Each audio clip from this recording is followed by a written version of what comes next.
এই শোনো না, ভালোবাসার নতুন নতুন গল্প পেতে আমাদের এই চ্যানেলটি সাবস্ক্রাইব করে পাশে থাকা বেল আইকনটি বাজিয়ে দেবে, কেমন? হুম হুম। বাংলাদেশের বিশিষ্ট ব্যবসায়ী আকাশ রহমান। তিনি যেমন ব্যবসায়ী তেমনি মাফিয়া লর্ড। তিনি সৎ পথে থেকে সকলের পাশে থাকতে চান। তার কারণে গরিব দুঃখী মানুষের উপর কেউ অত্যাচার করে না। এমনকি বাংলাদেশের দিকে তাকানোর আগে তাকে একবার হলেও ভাবতে হবে তার আপন বলতে কেউ নাই, তার মিসেস আর তার একমাত্র ছেলে অভ্র রহমান ছাড়া। অভ্র ম্যানশন। আজকে অভ্রর 17তম জন্মদিন। তার কারণে চারিদিকে লাইটিং করা, ফুল দিয়ে সাজানো হয়েছে। একমাত্র ছেলের জন্মদিন বলে কথা। আকাশ রহমান তার মিসেসকে বলল, আয়রা, অভ্র কই? ও কি এখনো রেডি হয়নি? সবাই এখনই চলে আসবে। তোমার ছেলে তো ওরা এত সহজে আসবে না। দেখো এখনো ঘুম থেকে উঠছে কিনা। তোমার জন্য আমার ছেলেটা এমন হয়ে গেছে, ওর খাওয়া দাওয়ার কোনো ঠিক নাই। সব তোমার কারণে। এখন সব দোষ আমার। তোমার ছেলে তোমার আদরে আদরে বাদর হয়ে গেছে। আমার একটা কথাও শোনে না, সবসময় নিজের মন মতো করে। আমার একমাত্র ছেলে বলে কথা, অসাধারণ কিছু তার ভিতরে থাকবেই। গিয়ে দেখে আসি ঘুম থেকে উঠলো কিনা। আকাশ রহমান অভ্রর রুমের দিকে এগিয়ে গেলেন। গিয়ে দেখলেন অভ্র ওর রুমে নাই। তখন তিনি দেখলেন বারান্দাতে কেউ আছে। তখন তিনি সেখানে গেলেন আর দেখলেন অভ্র বাহিরের আকাশ দেখছে। আকাশে আজ চাঁদ উঠেছে, যেটা গোলাকার রূপ ধারণ করেছে। তখন অভ্র বলল, ড্যাড, আমি কেন সবার থেকে আলাদা? কেন কেউ আমার সাথে কথা বলে না? আমি নিজে কথা বললে তাও বলে না, আমাকে এড়িয়ে চলে। আমি তো এমন জীবন চাইনি ড্যাড। আমি তো সাধারণ একটা জীবন চেয়েছিলাম। বলে চুপ করে গেল। আজ আকাশ রহমান অবাক, কারণ তার ছেলে কোনোদিন এমন কিছু বলেনি। আজ কেন বা এমন কথা বলল, তার উত্তর তার কাছে নাই। তখন তিনি বললেন, বাবা, তুমি তো জানো আমি যেমন এক হাতে কত বন্ধু করেছি, কিন্তু আরেক হাতে অনেক শত্রু করেছি। তুমি তো আমাদের একমাত্র ছেলে। তোমার কিছু হলে আমরা কিভাবে থাকবো বলতে পারো? ড্যাড, কথাটা তোমার জন্য বেশি গুরুত্বপূর্ণ। তোমার যদি কিছু হয়ে যায় আমি কিভাবে থাকবো বলতে পারো? তোমরা ছাড়া আমার কেউ নাই। কেন ড্যাড? কেন? কেন তুমি আমার জন্য এসব ছাড়তে পারো না? কেন তুমি বুঝতে চাও না যে তুমি আর মম ছাড়া আমার কেউ নাই? যদি তুমি ছাড়তে না পারো আমাকে মেরে ফেলে দাও। আমি পারবো না তোমাদের হারাতে। আকাশ রহমানের কাছে এর কোনো উত্তর নাই। কি বা উত্তর দিবেন তিনি? তিনি বুঝতে পারেন যে অভ্র চায় না তিনি এসবের সাথে থাকুক। তার চোখে আজ পানি। শুধু একটা কথা বলেন, নিচে আসো বাবা, সবাই চলে আসবে। বলে তিনি কাঁদতে কাঁদতে চলে গেলেন। তখন মিসেস আয়রা জিজ্ঞেস করলেন, কি হলো তোমার? এত হাসি খুশি ছিলে, এখন করো কাছো কেন? আজ আমার হাসি খুশি আমাকে কি বললো জানো? বলল, কেন তুমি আমার জন্য এসব ছাড়তে পারো না কেন? এসব ছেড়ে কি আমরা ভালো থাকতে পারি না? আমি কোনো উত্তর দিতে পারিনি ওকে। দেখো, কোনোদিন তোমার কোনো ডিসিশন আমি কথা বলিনি, কিন্তু আজ অভ্র যা বলেছে তা ভুল কিছু বলেনি। তুমি তো জানো তোমাকে ও সব থেকে বেশি ভালোবাসে। ও ছোট থেকে এমন, আর ওর তো এখন বয়স হয়েছে, ভালো মন্দ বোঝার ক্ষমতা হয়েছে। এখন তুমি ভেবে দেখো কি করবে। তুমি পুরোটা তোমার উপর নির্ভর করছে। আকাশ রহমান ভাবতে লাগলেন কি করবেন। একদিকে তার দল, আরেকদিকে তার ছেলে। সে যে একটাও ছাড়া বাঁচবে না, কিন্তু তাকে যে কোনো একটা বেছে নিতে হবে। তিনি এসব ভাবছিলেন, তখন অস্ত্র হাতে একজন দল তার দলবল নিয়ে আকাশ রহমানের মাথায় বন্দুক ধরে আর বলে,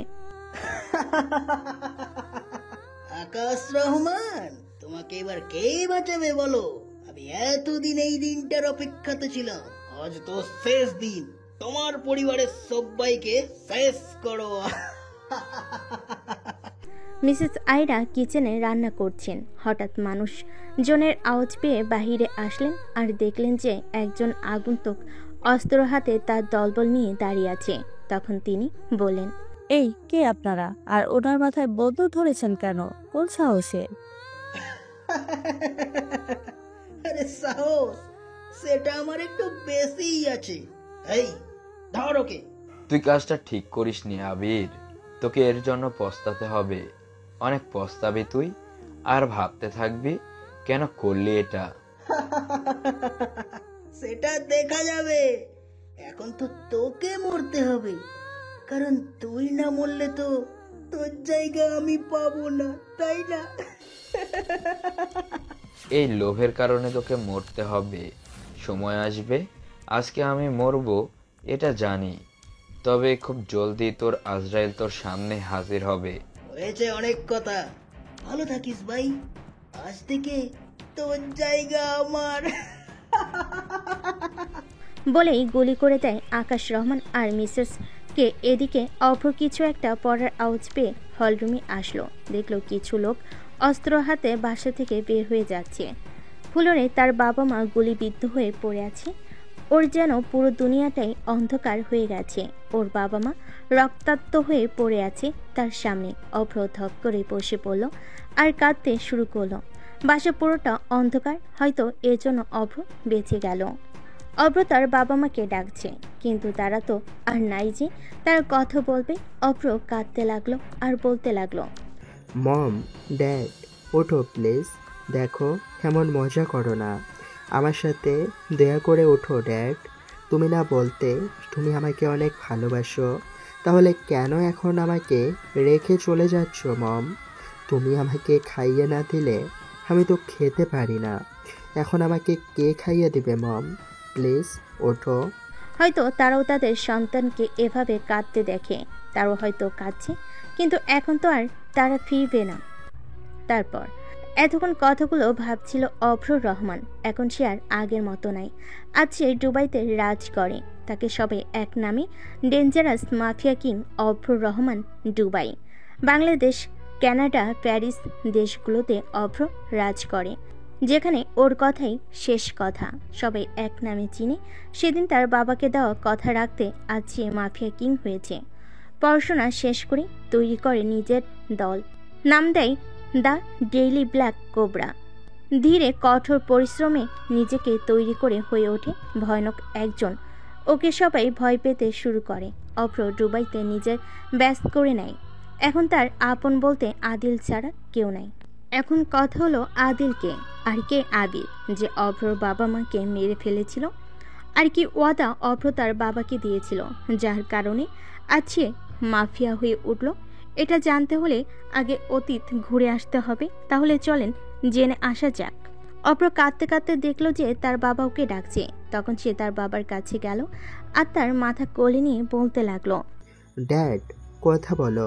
কে এমন করলো? তার নামটা একবার বলো।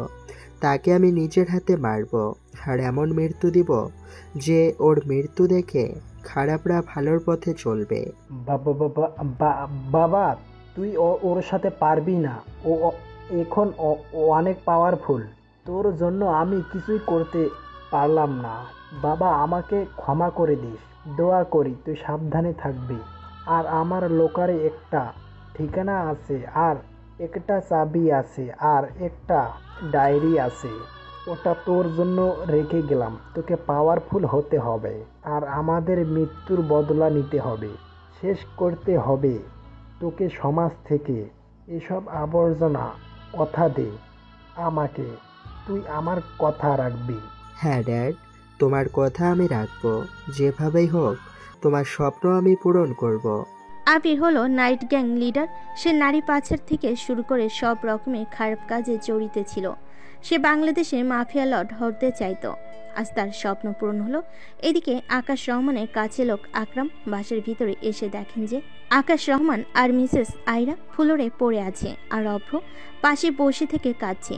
তার চোখেও পানি, কারণ এই একটা মানুষ যে তার খারাপ সময় তার পাশে ছিল, আর আজ সেই মানুষটাকে সে বাঁচাতে পারল না। তখন অভ্র দেখল আকরাম দাঁড়িয়ে আছে। দৌড়ে গিয়ে আকরামকে জড়িয়ে ধরল আর বলল, কাকা দেখো না, মম ড্যাড কথা বলছে না। আমার সাথে ওনাদের উঠতে বলো না কাকা।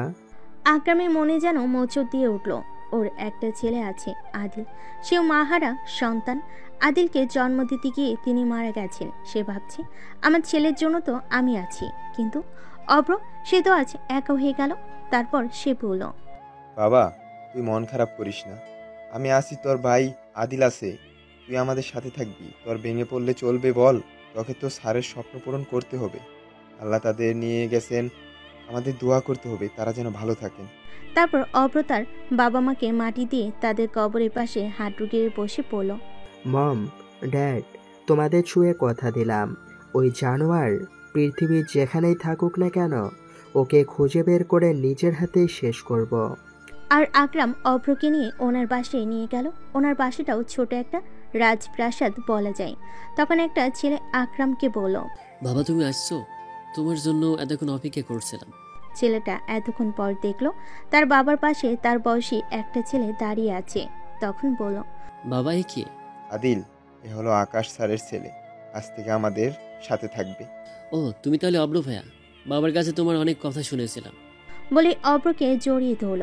অভ্রর মনে হলো সে আরেকটা পরিবার পেয়ে গেছে। তারপর থেকে শুরু হয় ওদের জীবনের লড়াই। বর্তমানে কেউ গেট নক করে, তখন অভ্র ভিতরে আসার অনুমতি দেয়। তখন একটা সুদর্শন ছেলে ভিতরে আসে আর রুমে কাউকে না পেয়ে বারান্দার দিকে যায়। তখন অভ্র বলে, আদিল, ওর কোনো খবর পেয়েছিস? না ভাই পাইনি। ও কোথায় আছে কেউ জানে না, আর জানলেও বলবে না। এই কথা শুনে যেন অভ্রর শরীরে আগুন জ্বলে উঠল। তখন সে পিছনে ফিরে আদিল দেখে অভ্রর চোখ রক্তের মতো লাল হয়ে আছে আর আদিল ভয়ে মাথা নিচু করে থাকে। তখন অভ্র বলে, আদিল, আমি না শুনতে চাই না। ওকে আমার চাই, যে কোনো মূল্যে ওকে চাই। দরকার পড়লে যে আমার সামনে আসবে তাকেই মেরে দেব, তাও ওকে আমার চাই, মানে চাই। গার্ডদের এক জায়গায় হতে বলো, কথা আছে। বের হয়ে যায় রুম থেকে। আর আদিল ভাবে, আজ আবার কার যে জীবন যাবে, কাকে যে মরতে হবে। এভাবে চলতে থাকলে সব শেষ হয়ে যাবে। আদিল আর অভ্র সমবয়সী হলেও ওকে আদিল জমের মতো ভয় পায়। এদিকে অভ্র চলে আসে তার কোবরার রুমে। সামনে তখন দুজন গার্ড রুমের দরজা খুলে দেয় আর ভিতরে গিয়ে দেখে 4 কানাচে একটা ছোট্ট জায়গাতে পেঁচিয়ে শুয়ে আছে 4 ফুটের কুচকুচে কালো ব্ল্যাক কোবরা। অভ্রকে দেখে সে তার ফনা তুলে উঠে পড়ে আর ঘন ঘন তার সরু জিভ বের করতে থাকে। অভ্র বুঝে যায় কি করতে হবে। এক একে 5টা মুরগির বাচ্চা তুলে কোবরার সামনে দিয়ে দেয় আর কোবরাও যেন এটার অপেক্ষাতেই ছিল। এক একে 5টা বাচ্চা গিলে ফেলে। কোবরার খাওয়া শেষ হলে অভ্র হাতটা বাড়িয়ে দেয়। কোবরা হাত পেঁচিয়ে ধরে অভ্রের ঘাড়ে উঠে আসে, ওকে নিয়ে বের হয়ে আসে রুম থেকে। এদিকে আদিল দেখে অভ্র নিচে নামছে আর ওর গলাতে ব্ল্যাক কোবরা পেঁচিয়ে দেখতে যেন আরো ভয়ঙ্কর লাগছে অভ্রকে। অভ্র যেমন দেখতে তার থেকেও বেশি ভয়ঙ্কর তার রাগী 6 ফুটের একটা সুদর্শন যুবক। যখন গার্ডদের সামনে আসে তখন ওরা কাঁপাকাঁপি শুরু করেছে। তারা যেন জমের সামনে দাঁড়িয়ে আছে আর এইদিকে কোবরা অভ্রর ঘাড়ে ফনা তুলে বসে আছে। এতে সবার জান যায় যায় অবস্থা। তোমরা এত লোক থাকার পরেও কেন আমি ওর খবর পাই না? কি খোঁজ করছো তোমরা? স্যার, আমরা খোঁজ করেছি, কিন্তু কেউ ওর খবর জানে না। চুপ! চিৎকার করে ওঠে। এতে সকলের রুহু যেন কেঁপে গেল। তখন অভ্র বলল, তোরা কোনো কাজের না, সব অকর্মের ঠেকি। তোরা পাবি কিভাবে? তোদের ভিতরে যে একজন দুমুখী সাপ আছে, সে আমার সব কিছু ফাঁস করে দেয়। এখনও নিজে বের হয়ে আসলে ভালো, আর নয়তো আমি বের করলে থর থেকে মাথা আলাদা হয়ে যাবে। এই কথা শুনে আদিল অবাক, কি বলছি অভ্র এসব? তারপরও সে চুপ করে দেখতে থাকে। আর এদিকে গার্ডরা একজন আরেকজনের মুখের দিকে তাকাতাকি করছে, কিন্তু একজন তত্তর করে ঘেমে চলেছে। তখন অভ্র বলে, সময় শেষ, তুই বের না হয়ে ভুল করলি। তখন অভ্র আদিলের দিকে হাত বাড়িয়ে দেয়। আদিল বুঝে কি করতে হবে। তখন ও চাদরের নিচ থেকে সোনা দিয়ে তৈরি চাইনিজ কোড়ালটা অভ্রর হাতে দিল। তখন অভ্র বলল, একটা মজার গেম খেলি তোর সাথে। আমার কোবরা তোকে খুঁজে বের করবে। কি কোবরা, পারবি না? শেষের কথাটা কোবরার দিকে তাকিয়ে এতে কোবরা জিভ বের করে বুঝিয়ে দেয় পারবে। তখন অভ্র হাতটা নিচু করে কোবরা নেমে গিয়ে সব গার্ডদের আশেপাশে ঘুরতে থাকে। হঠাৎ করে একজনের সামনে ফনা তুলে শরীর ফুলিয়ে দাঁড়িয়ে থাকে আর এটা দেখে অভ্র পাগলের মতো হাসতে শুরু করে। আর সেই গার্ডটা তো বুঝে গেল সে এবার শেষ। যখন ও দৌড়াতে যাবে তার আগে অভ্র দৌড়িকে এক কোপে ঘাট থেকে মাথা আলাদা করে দিল। ওর শরীরে রক্ত মেখে গেছে, চেহারাতে পুরোটা রক্তে ঢেকে গেছে, দেখতে ভয়ঙ্কর লাগছে। তখন বাকি সব গার্ডগুলো হাঁটু গেড়ে বসে ক্ষমা চাইছে আর বলছে, কিং, এবারের মতো ক্ষমা করে দেন, আর এমন ভুল হবে না। তোদের থেকে আমার কবরাই বেশি ইমানদার। তোরা হলে সকলে বেঈমান। একটা মানুষ তোদের ভিতরে লুকিয়ে থাকে, আর তোরা জানিস না এবারের মতো ক্ষমা পরের বার ক্ষমা হবে না। তারপর আদিলের সামনে গিয়ে বলে, ভুল করলে তা শুধরে নিতে হয়, সময় আছে, ঠিক কর। এদের পরের বার এদের আগে তোর মাথা আলাদা হবে, আর একে কেটে ডার্ক আর ড্রাগনকে দিয়ে আয়, আজ মজা করে খাবে। জি জি জি জি ভাই। বলে অভ্র উপরে চলে যায়, পিছে পিছে কোবরা। এদিকে পরের দিন সকালে অভ্র অফিসে যাওয়ার জন্য রেডি হইতেছে। তখন আদিল গেটে নক করে অনুমতি পেলে ভিতরে যায়। গিয়ে দেখে অভ্র রেডি হচ্ছে। তখন আদিল বলে, ভাই আজকে চৌধুরী কোম্পানির সাথে মিটিং আছে, তাই একটু তাড়াতাড়ি যেতে হবে। আমি কারোর জন্য তাড়াতাড়ি করতে পারবো না, যা দরকার সে আমার জন্য অপেক্ষা করবে।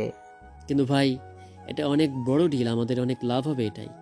আমি লাভ লসের চিন্তা করি না, দরকার পড়লে ছেড়ে দে এই ডিলটা, আর তোকে যে কাজ দিয়েছি সেটা কর, নয়তো তোর ঘাড়ে আর মাথা থাকবে না। জি জি ভাই। অভ্র রুম থেকে বের হয়ে আসে।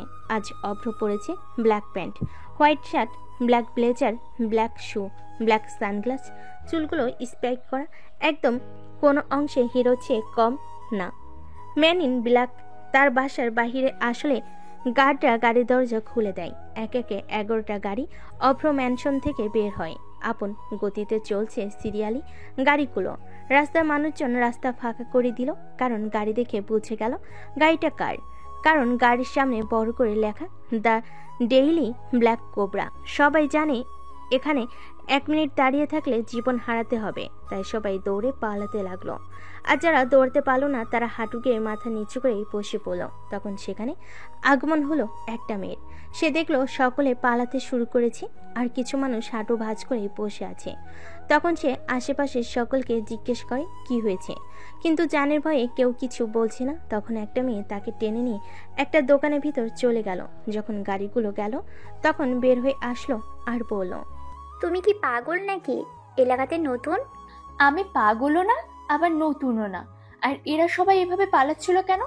আর বাকিরা এমন হাঁটু গেড়ে বসে পড়লো, এর মানে কি? রাস্তা দিয়ে যার গাড়ি গেল, জানো গাড়িগুলো কার, তার পাওয়ার কি সে গিয়ে জানো না, আর জানলে এখানে দাঁড়িয়ে থাকতে না। কে সে যার জন্য আপনারা এত ভয় পান? কে সে, বাঘ না ভাল্লুক যাকে দেখে ভয় পেতে হবে? সে বাঘও না ভাল্লুকও না, সে হলো আজরাইল। তার একটা পরিচয় হলো সে বাংলাদেশের সবচেয়ে ইয়াং বিজনেসম্যান, বাংলাদেশের নাম্বার 1 কোম্পানির মালিক, দ্য ডেডলি ব্ল্যাক কোরবা গ্রুপের চেয়ারম্যান।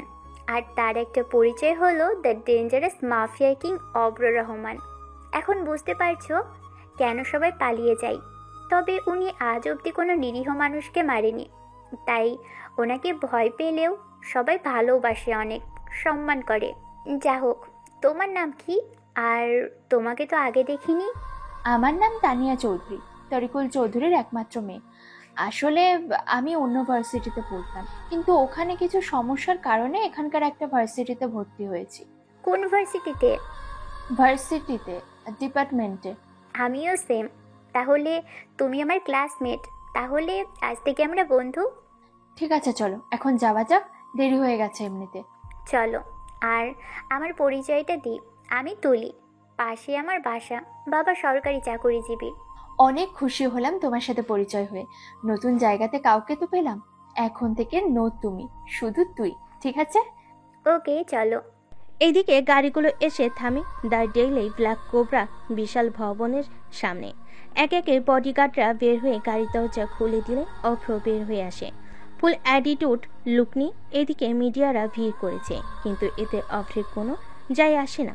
তখন পাশ থেকে একজন মিডিয়া লোক বলে উঠল, মা বাবা হয়তো ভালো শিক্ষা দেয়নি, কার সাথে কেমন করে কথা বলতে হয় বেয়াদব। সে কথাগুলো ধীরে বলল অভ্রের কানে ঠিকই যায়। ও থেমে যায়, আদিলের দিকে তাকিয়ে মুচকি হাসি দেয়। আদিল বুঝে যায় আবার একজনের লাশ পড়বে, সেও মাথা নাড়িয়ে হ্যাঁ বলে চলে যায়। অভ্র পা বাড়ায় ভিতরে, কারণ আজ মিটিং আছে। তখন অভ্র ওর বডিগার্ড আর বাম হাত রাহুলকে বলে, খোঁজ নাও তরিকুল চৌধুরী এসেছে কিনা। ঠিক আছে স্যার। অভ্র ওর কেবিনের দিকে যেতে থাকে। এদিকে সব স্টাফ দাঁড়িয়ে যায়।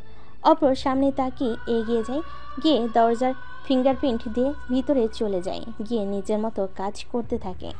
1 ঘন্টা পর রাহুল কল দিয়ে বলে, স্যার ওনারা সকলে চলে এসেছে। ওকে বলে ফোন কেটে দেয় আর বেরিয়ে পড়ে মিটিংয়ের জন্য। ওখানে যাওয়ার পর সকলে দাঁড়িয়ে যায়। এখানে সকলে বিশিষ্ট বিজনেসম্যান, কিন্তু অভ্র সকলকে ছাড়িয়ে উপরে উঠে গেছে। অভ্র সবাইকে বসতে বলে, নিজেও বসে পড়ে আর তরিকুল চৌধুরীকে বলে, মিস্টার চৌধুরী, আপনি এত কেয়ারলেস কেন? আপনি জানেন যে আমি সব কিছু সময় মতো করতে পছন্দ করি, আর আপনারা পুরো 30 মিনিট লেট। তাই দুঃখের সাথে বলতে হলো, আপনার কোম্পানির সাথে আমি কোনো ডিল করব না। সরি। এমনটা করবেন না, আমার অনেক বড় লস হয়ে যাবে। ব্যাংক থেকে লোন নিয়েছি, শোধ করতে না পারলে লস হয়ে যাবে আমার। সরি, আমার কথাই শেষ কথা, আপনি আসতে পারেন। তরিকুল চৌধুরী অভ্রর পা চেপে ধরে আর বলে, স্যার শেষ একটা সুযোগ দিন, এমন ভুল আর হবে না। তখন আদিল রুমে আসে আর বলে, ভাই কাজ হয়ে গেছে। অভ্র উঠে এগিয়ে যায় আর দাঁড়িয়ে পিছনে ঘুরে বলে, আপনি আমার বাবার বয়সী, আপনাকে নিচু হয়ে কথা বলা মানায় না। আর আপনি আমার পা ধরলেন, সেটা ভালো লাগে না। আপনাকে শেষ একটা সুযোগ দিলাম, কাজে লাগান, নয়তো আর সুযোগ দেওয়া হবে না। বলে চলে যায়। আর তরিকুল চৌধুরীর চোখে পানি চিকচিক করছে। সে যেমনটা ভাবতো, অভ্র তার থেকেও শতগুণ ভালো। তারপর সে উঠে অফিসে চলে যায়। এদিকে তানিয়া তুলি যখন ভার্সিটিতে ঢুকবে, তখন কিছু বখাটে এসে ওদের ঘিরে ধরে আর বলে, সুন্দরী কই যাও? আমাদের তো একটু সময় তো দাও। আপনারা কে? আর আমাদের এভাবে সামনে দাঁড়ালেন কেন? আমাদের ক্লাস আছে, যেতে দিন। ভাইয়া, ও আজকে নতুন, তাই আপনাদের চিনতে পারিনি। এবারের মতো ক্ষমা করে দেন, আর এমন ভুল হবে না। চুপ, আজ ওকে আমার হাত থেকে কেউ বাঁচাতে পারবে না। চলো সুন্দরী, রুমে যাই। যখনই হাত ধরতে যাবে, তখনই একটা লোক দৌড় দিয়ে ভিতরে আসে আর দৌড় দিয়ে চলে যায় মাঠের দিকে। তখন 11টা গাড়ি আসে ভার্সিটিতে।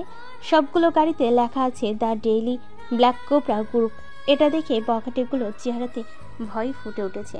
তখন ওদের দিকে তাকিয়ে একটা মেয়ে বলল, কিরে, কি হলো? এখন দম বের হয়ে গেল? দেখ, আজরাইল হাজির। এবার কি করবি তোরা? অনেক বিরক্ত করেছিস আমাদের, আজ বিচার হবেই। ভার্সিটির সকলের চেহারাতে ভয়ে। তারা সকলে দ্য ডেইলি ব্ল্যাক কোবরা গ্রুপের ব্যাপারে শুনেছে কম বেশি, সবাই জানে। তখন তারা দেখতে পায় গাড়িগুলো মাঠে গোল হয়ে দাঁড়িয়েছে। এক একে বডিগার্ডরা বের হয়ে গাড়ি দরজা খুলে দেয়। সকলে অবাক। বডিগার্ডরা যদি এত হ্যান্ডসাম হয়, তাহলে ওদের কিং কত হ্যান্ডসাম হবে। সকলে অপেক্ষা করছে সেই মানুষটাকে দেখার জন্য, যার এত পাওয়ার, এত ভয় ওকে নিয়ে সবার মনে। তখন একটা ছেলে বের হয়ে আসে। মেয়েরা যেন সবাই ফ্রিজড হয়ে গেছে। এত সুদর্শন আর কিউট ছেলে তারা আগে দেখেনি। আর এদিকে তো তানিয়া অবাক নয়নে তাকিয়ে আছে, যেন ওর ঘোর লেগে গেছে। এদিকে অভ্র যখন অফিস থেকে বের হয়, তখন ওর কাছে একটা কল আসে। তারপর হিংস্র একটা হাসি দিয়ে গাড়ি ভার্সিটির দিকে নিয়ে যেতে বলে। অভ্র গাড়ি থেকে বের হয়ে আদিলের দিকে হাত বাড়িয়ে দেয়। আদিল ওর হাতে একটা চাইনিজ কুড়াল দেয়, যেটা পুরাটা সোনা দিয়ে তৈরি, আর রোদে সেটা আরও চকচক করছে। আর এদিকে একটা লোককে মাঠে হাঁটু গেড়ে বসিয়ে রাখা হয়েছে। সে আর কেউ না, সকালে অফিসের সামনে যে লোকটা অভ্র বাবা মাকে তুলে কথা বলেছিল। তখন অভ্র বলে, তোর সাহস অনেক বড়, তোর কলিজাটা আমার লাগবে। তোকে কিছু বলবো না, কারণ তুই জানিস তোকে কেন আনা হয়েছে, তাই কিছু বলবো না। ভাই আর কোনো কথা বলার সুযোগ না দিয়ে অভ্র এক কোপে মাথা থেকে ধর আলাদা করে দেয়। রক্ত ছিটে সে চেয়ারে মেখে যায়। আর তখন ও চিৎকার করে বলে, তোর উচিত হয়নি আমার মম ড্যাডকে নিয়ে কথা বলা। আদিল, ওকে কেটে কুচি কুচি করে আমার ডার্ক আর ড্রাগনকে দিয়ে আয়। বলে চাইনিজ কুড়ালটা আদিলের দিকে এগিয়ে দেয়। আর এইদিকে সকলেই ভয়ে থরথর করে কাঁপছে। অনেকে তো জ্ঞান হারিয়ে ফেলেছে। তখন অভ্র রক্তে মাখা চেহারা নিয়ে বকেটেগুলোর দিকে এগিয়ে যায় আর বলে, তোরা মেয়েদের ভোগের বস্তু মনে করিস? মেয়েরা ভোগের বস্তু না, ওদের সম্মান দিতে শেখ। তোদের নামে অনেক রিপোর্ট, সময় আছে, শুধরে যা, নয়তো পরের বার তোদের মাথা আর আমার কুড়াল বাকিটা বুঝে নেয়। আর আপনারা আপনাদের মরে যাওয়া উচিত। এখানে একটা মেয়েকে হেনস্থার শিকার হতে হয়, আর আপনারা দাঁড়িয়ে দাঁড়িয়ে শুনছেন। ঘৃণা হওয়া উচিত আপনাদের। তারপর অভ্র তানিয়ার কাছে আসে আর বলে, হেই গার্ল, সাহসী হও, ভীতু না। ছেলেরা তোমাদের থেকে শক্তিশালী না। কেউ অপমান করলে তার প্রতিবাদ করতে শিখো। Be positive, careful. বলে গাড়ি নিয়ে চলে যায় নিজের গন্তব্যে।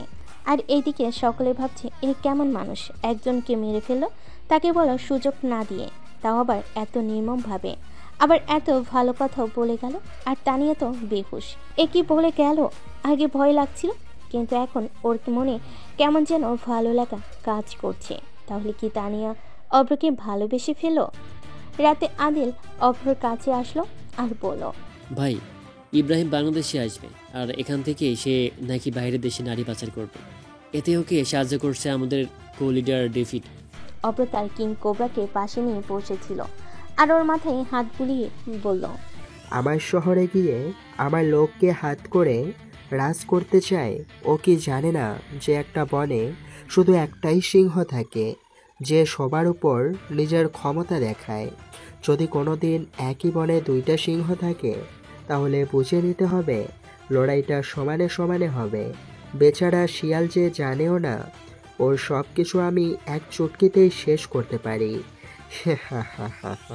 আদিল, জি ভাই, বুঝেছি, কাজ হয়ে যাবে, সন্ধ্যার ভিতরে পেয়ে যাবে। বুঝলি, কিং আমার নাম। এমন ছোট ছোট যুদ্ধ অনেক ভালো লাগে। আজকে তোর জন্য স্পেশাল কলিজা আসছে, খাবি তো নাকি? অভ্রর কথা হয়তো কিং কোবরা বুঝেছে, তাই নিজের জিভা বের করে পৌঁছিয়ে দিল। তারপর ওর হাত বেয়ে ঘাড়ে উঠে বসলো। এদিকে চৌধুরী ম্যানশনে তানিয়া তার বাবার পাশে বসে আছে। তখন তানিয়ার মা রান্নাঘর থেকে বের হয়ে আসলো আর বলল, তোমার মেয়ের ভার্সিটিতে আজ কি হয়েছে সে খোঁজ কি তোমার আছে? সারা দিন তো কাজ আর কাজ, বুড়া তো হয়ে গেছো, এবার তো একটু মেয়েটার দিকে নজর দাও। তিশা, তুমি কিন্তু আমাকে অপমান করছো। আমি বুড়ো হয়ে গেছি? হ্যাঁ, তুমি বুড়ি হয়ে গেছো। আমার জন্য এখনো মেয়েদের লাইন লাগে। তবে রে, বুড়া তোর বুড়া বয়সে ভীমরতি। তানিয়া, আমার ঝাঁটাটা কই রে? বলে দৌড়ানি শুরু। এদিকে তানিয়া তো হাসতে হাসতে শেষ। তখন তানিয়া বলল, বাবা, মা, তোমরা কি শুরু করলে বলো তো? এই বয়সে মারামারি করছো কেন? এদিকে সন্ধ্যায় আদিল আসলো বাসায়, আর সাথে একজনকে চোখ বেঁধে নিয়ে আসলো আর অভ্রর সামনে হাঁটু গেড়ে বসিয়ে রাখলো। অভ্র তখন সোফায় বসে ফোন টিপছিল। তখন আদিল বলল, ভাই, এই যে আপনার শিকার হাজির। অভ্র চোখ তুলে তাকালো আর বলল, ওর চোখটা খুলে দে, ও দেখুক ও কার সামনে আছে। আদিল ওর চোখের বাঁধন খুলে দিয়ে ডেভিড দেখে অভ্র ওর সামনে বসে আছে। ও তো রীতিমতো কাঁপাকাঁপি শুরু করেছে। তখন অভ্র হাতের চাইনিজ কুড়াল নিয়ে ওর সামনে গিয়ে দাঁড়ালো আর বলল, কেন করলি আমার সাথে বেইমানি? কেন? কি দেইনি তোকে? কেন নারী পাচার করবি? তোর এত বড় কলিজা হয়ে গেছে যে এখন তুই এসব করবি? ভাই। কথা শেষ করার আগে ধর থেকে মাথা আলাদা হয়ে ফ্লোরে গড়াগড়ি করছে। তখন অভ্র বলে, শালা, নাজায়েজ তো নাজায়েজ হবে।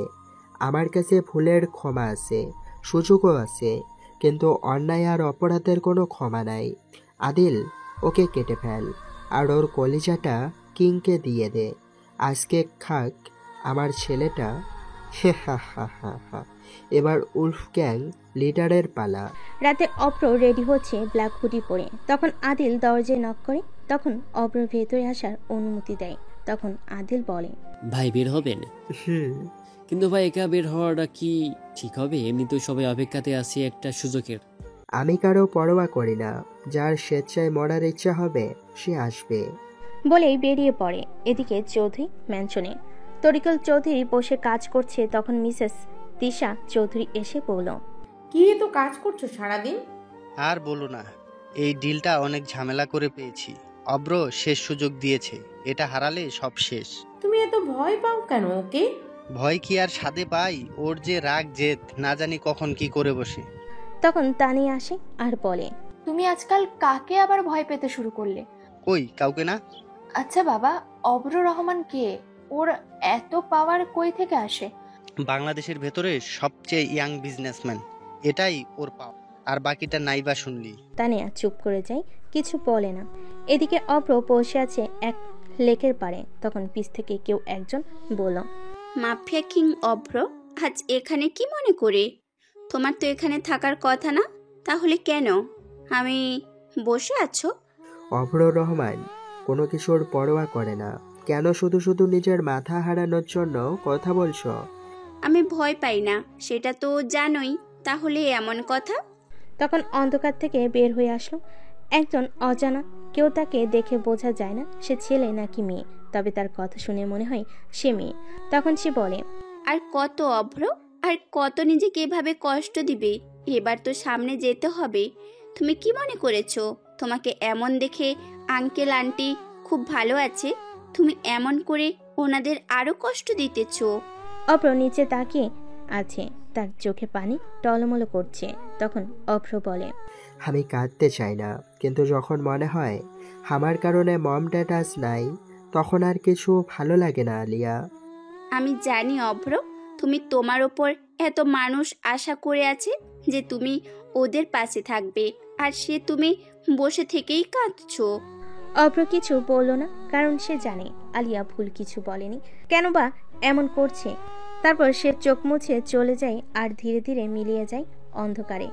এদিকে আলিয়া ভাবে আসলেই চাইটা কি। অভ্র কিছু সময় পর সেও চলে যায়। সকালে অভ্র অফিসে যাওয়ার জন্য বের হয়। তখন আদিল বলে, ভাই আজকে রায় গ্রুপের চেয়ারম্যান সিয়াম রায় আপনাদের সাথে দেখা করতে চাই। অভ্র কিছু না বলে অ্যাটিটিউড লুক নিয়ে অফিসে চলে যায়। চৌধুরী ম্যানশনে তরিকুল চৌধুরী অন্যকে তাড়াহুড়ো করছে। বাবা কই যাবে তুমি, এত তাড়াহুড়া করছো?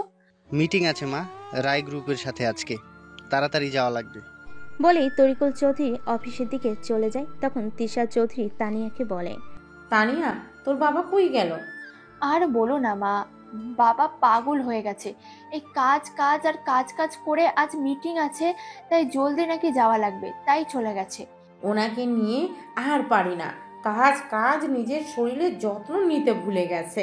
এদিকে অফিসে অভ্র নিজের কেবিনে বসেছিল। তখন আদিলকে কল দিল আর বলল, ভাই ওনারা চলে এসেছে। ওকে বলে অভ্র মিটিং রুমের দিকে এগিয়ে গেল। তখন কেবিনে থাকা সকলে দাঁড়িয়ে সকলকে বসতে বলল আর বলল, তা সিয়াম রায়, আপনার হঠাৎ আমার সাথে কি কাজ পড়ল? আপনার তো নিজের এত বড় বিজনেস আছে, তারপরেও কেন? আপনার সাথে একটা ডিল করার জন্য আসলাম। তো বলে ফেলুন, আপনার কোবরার সাথে কি ডিল করতে চান?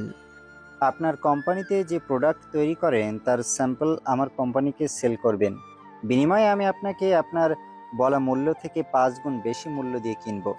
এখন আপনি কি চান বলেন? ভালোভাবে দিলে ভালো, আর না হলে বুঝতেই পারছেন। আশা করি আপনি একজন ইয়াং জেনারেশনের একজন ফেমাস বিজনেসম্যান। আশা করি আপনাকে খোলামেলা বুঝাতে হবে না। মিস্টার সিয়াম রায়, আপনি একটু বেশি বলেন না। আপনি তো দেখছি বামুন হয়ে চাঁদে হাত দিতেছেন। নিজের সীমার ভিতরে থাকলে ভালো হয়, নাকি অকালে স্বেচ্ছায় জীবন দিতে আসলেন? তবে আপনাকে ক্লিয়ারভাবে একটা কথা বলে দিই, আমার কোম্পানি কখনো আমার তৈরি প্রোডাক্টের স্যাম্পল আগে সেল করেনি এবং কি আগেও করবে না।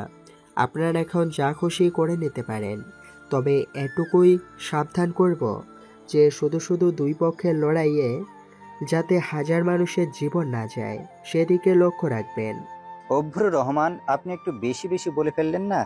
কারণ দেখা গেল আপনি হয়তোবা আমার থেকে বেশি জেনারেশন একজন বিজনেসম্যান, কিন্তু আপনি আমার থেকে নিজের উপরে এতটা কনফিডেন্স হলো ভালো, কিন্তু ওভার কনফিডেন্স জিনিসটা খারাপ।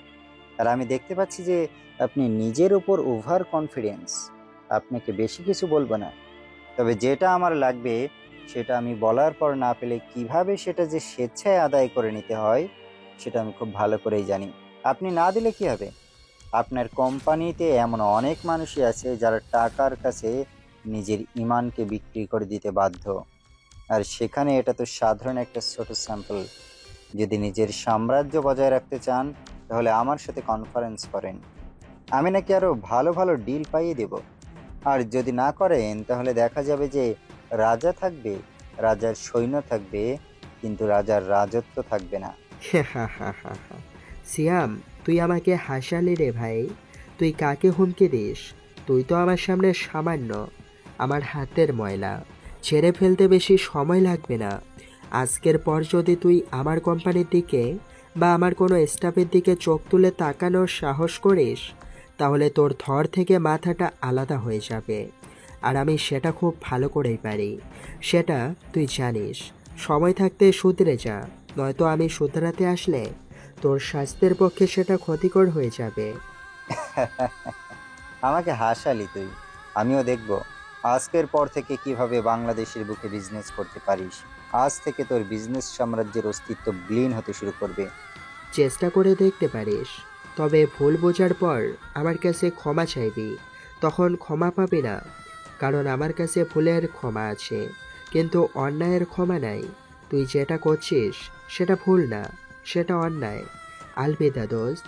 সিয়াম রায় রেগে চলে যায় আর যাওয়ার আগে বলে যায়, দেখে নেব তোকে। বেস্ট অফ লাক দোস্ত। হা হা হা হা। সিয়াম রায় চলে যাওয়ার পর তরিকুল চৌধুরী বলল, স্যার একবার ভেবে দেখলে ভালো হয় না? কারণ উনি তো পাওয়ারফুল একজন মানুষ, আর যেখানে আমাদের মতো সাধারণ মানুষ বিজনেস করছে সেখানে যদি আমরা ওনার সাথে ঝামেলা করি, একটা সময় দেখা যাবে যে আমাদের বিজনেস করার মতো পজিশন নেই। হয়তোবা উনি আমাদের বিজনেস কেড়ে নেবে, আর নয়তো আমাদের পরিবারের ক্ষতি করবে। দেখলে ভালো হয়। মিস্টার চৌধুরী, আমার কোম্পানিতে লাখের কাছাকাছি স্টাফ আছে। এখন আমি যদি আমার কোম্পানির প্রোডাক্টের স্যাম্পল যদি সেল করি, তাহলে দেখা যাবে যে একটা পর্যায়ে আমার স্টাফগুলো বেকার হয়ে ঘুরে বেড়াচ্ছে। আর আমি সেটা কিভাবে সহ্য করব তখন? কারণ আমার এখানে চাকরি করে বলে ওরা ওদের পরিবারকে একটা সুন্দর জীবন দিতে পেরেছে। এখন ওরাই যদি আমার এখানে চাকরি করে, যদি চাকরিবিহীন হয়ে ঘুরে বেড়ায়, তখন ওদের পরিবারকে কে চালাবে? আপনি চালাবেন নাকি সিয়াম রায় চালাবে? আপনারা সবসময় টাকার পিছে ছোটাছুটি করি, কিন্তু সাধারণ মানুষ, অসহায় দরিদ্র গরিব মানুষদের কথাটা কেউ একবারও ভাবি না, যে তারা কিভাবে জীবনযাপন করছে। আর আদিল, সিয়াম রায়ের প্রত্যেক মুহূর্তের খবর আমার চাই। আর যদি ও বেশি ঝামেলা করে, তাহলে তো বুঝতেই পারছিস কি করতে হবে। তাই কাজে লেগে পড়, আর আপনারা সকলে নিশ্চিন্তে নিজেদের কাজ করতে থাকেন। আমি আপনাদের পাশে আছি। আমি জীবিত থাকা অবস্থায় আপনাদের পরিবার এবং কি আপনাদের শরীরে টাচ করার সাহস বা ক্ষমতা কেউ দেখাবে না। এদিকে ভার্সিটির তানিয়া আর তার বন্ধুরা কৃষ্ণচূড়া গাছের নিচে বসে আড্ডা দিচ্ছিল। তখন তারা দেখলো যে ভার্সিটি গেট দিয়ে 15 থেকে 20টা বাইক আসছে। এগুলো কারা রে? এরা হলো সভাপতির ভাই রাহুল ও তার চেলাপালা। এরা অনেক মেয়ে জীবন শেষ করেছে, অনেক মেয়েদের তুলে নিয়ে গিয়ে বিদেশে পাচার করেছে। এদের কেউ কিছু বলে না? একটা মেয়ে বলেছিল, রিয়া, কিন্তু ওরা ওকেও রেপ করে মেরে ফেলে। আর দেখা অন্য কারণ, ওদের কেউ কিছু করতে পারবে না, আবার আমাদের জীবন কালো আধার হয়ে যাবে। কেউ তো একজন আসবে যে আমাদের এসব থেকে মুক্ত করবে। সেটা কবে রে? আজ যে সহ্য হয় না, এসব আর কত? আল্লাহ চাইলে সে খুব জলদি আসবে। তখন ভার্সিটি গেট দিয়ে একটা ছেলে দৌড়ে গিয়ে রাহুলকে বলে, ভাই ভাই সব শেষ হয়ে গেছে। পারভেজ, কি হয়েছে আর তুই এমন করছিস কেন? ভাই, the devil black cobra group আমাদের দলের যাকেই পারছে তাকেই মেরে ফেলছে। কি, কার এত বড় সাহস আমার দলের ছেলেদের মারে? ভাইকে বলতে হবে, তোরা থাক। রাহুল চলে যাওয়ার পর পারভেজ বলে, শালা সবসময় আগে বুঝে, পুরো কথা না শুনে রেগে যায়। আরে ও কুবরা সাধারণ কেউ নয়, ওর সামনে পড়লে বিনা কারণে মাথা যাবে, ওর যাবে, আমার কি? এর সাথে বেশি দিন থাকা যাবে না, বিপদ ঘুরছে কপালে। এদিকে তানিয়া ভাবি কে এই কোবরা যাকে পারভেজ নামে ছেলেটা এত ভয় পাচ্ছে। তখন তানিয়া বলে, আচ্ছা, দ্য ডেডলি ব্ল্যাক কোবরা এটা কি তোরা কেউ জানিস? আমি তেমন কিছু জানি না, তবে হালকা পাতলা জানি যে এটা একটা গ্রুপ, আর এটা লিডার সে এতটাই ভয়ঙ্কর যে ওর সামনে যে দাঁড়াবে সে আর পরের বার ভুলেও ওর সামনে যাবে না। ওর ফাইটিং দেখলে তুইও ভয় পেয়ে যাবি। যখন ফাইট করে মনে হয় যে কোনো হিংস্র পশু তার শিকার করেছে। তবে সে সৎ আর ভালো মানুষের ক্ষতি করে না, তাই ভয় পাস না। ইস, এমন একটা যদি জামাই থাকতো কতই না ভালো হতো। কবে যে এমন কাউকে পাবো। কেন রে, সিঙ্গেল থাকতে আর ভালো লাগছে না? এবার মিঙ্গেল হতে চাস নাকি? দোয়া করি বাছা, তুমি জলদি জোড়া হয়ে যাও আর এক ডজন বাবুর মা হও। চুপ হারামজাদি, তুই দোয়া করলি নাকি বাস দিলে হিসাবে তোলা থাকলো, সুদ আসল ফেরত দেবো। তোদের মারামারি হলে এবার ক্লাসে যাই। এদিকে অভ্র অফিসে যাওয়ার জন্য রেডি হয়। তখন আদিল রুমে আসার জন্য অনুমতি চায়। অনুমতি দিলে আদিল রুমে এসে বলে, ভাই সিয়ামরাই খুব বাড়াবাড়ি করছে, আমাদের নামে খারাপ কথা চারিদিকে ছড়িয়ে দিচ্ছে। এতে করে আমাদের বোর্ড মেম্বাররা অনেক সমস্যার মধ্যে পড়ছে। ওনারা আজকে এখনই মিটিং করতে চাই। ওনারা সবাই চলে এসেছে, এখন আমার কাজটা কি? বেচারা, ওকে কত করে বললাম আমার সাথে লাগিস না, মারা পড়বি, তাও শুরু করলো। তোকে যে কাজ দিচ্ছিলাম করেছিস? হ্যাঁ ভাই। তাহলে এবার লড়াই শুরু হবে। ও যখন শুরু করলো শেষটা আমি করব। আমার মতো সিয়াম রায়ের সাথে যে যে কোম্পানি ডিল করে কাজ করছে তাদের বলে দে ডিল ক্যান্সেল করতে। যদি বেশি বেশি করে বলবি কোবরার অর্ডার তাহলে হবে। আমিও দেখি সিয়াম রায় কত উড়তে পারে। যেখানে বিষাক্ত সাপকে নিজের কাবুতে করেছি, সিয়াম রায় সামান্য মানুষ, ছেলেদের বল টল বাড়াতে যেখানে সিয়াম রায়ের লোক পাবে মেরে ছড়িয়ে দিতে বলবি, আর কেউ কথা বলতে আসলে তাকেও মেরে দিতে বলবি। আমার কথার বাহিরে কাজ হলে কারোর ধরে মাথা থাকবে না, আর তোর দেহ থাকবে কিন্তু দেখার জন্য চোখ, শোনার জন্য কান থাকবে না। নিজেকে ঠিকঠাক রাখতে চাইলে কথার মতো কাজ করতে বল। বলে অফিসের জন্য বেরিয়ে, আর আদিল তো ঘেমে শেষ, কাঁপাকাঁপি শুরু হয়ে গেছে। ও জানে এখন কিছু না করলে ওকে জানে মেরে ফেলবে। এদিকে চৌধুরী ম্যানশন, তরিকুল চৌধুরী সোফাতে বসে টিভি দেখছিল। আজ উনি বাসায় থাকবেন, আজ পরিবারকে সময় দিবেন। তখন তিশা চৌধুরী আসে আর বলে, আজ তুমি বাসায় কেন? অফিসে যাবে না? না, আজকে তোমাকে সময় দিব।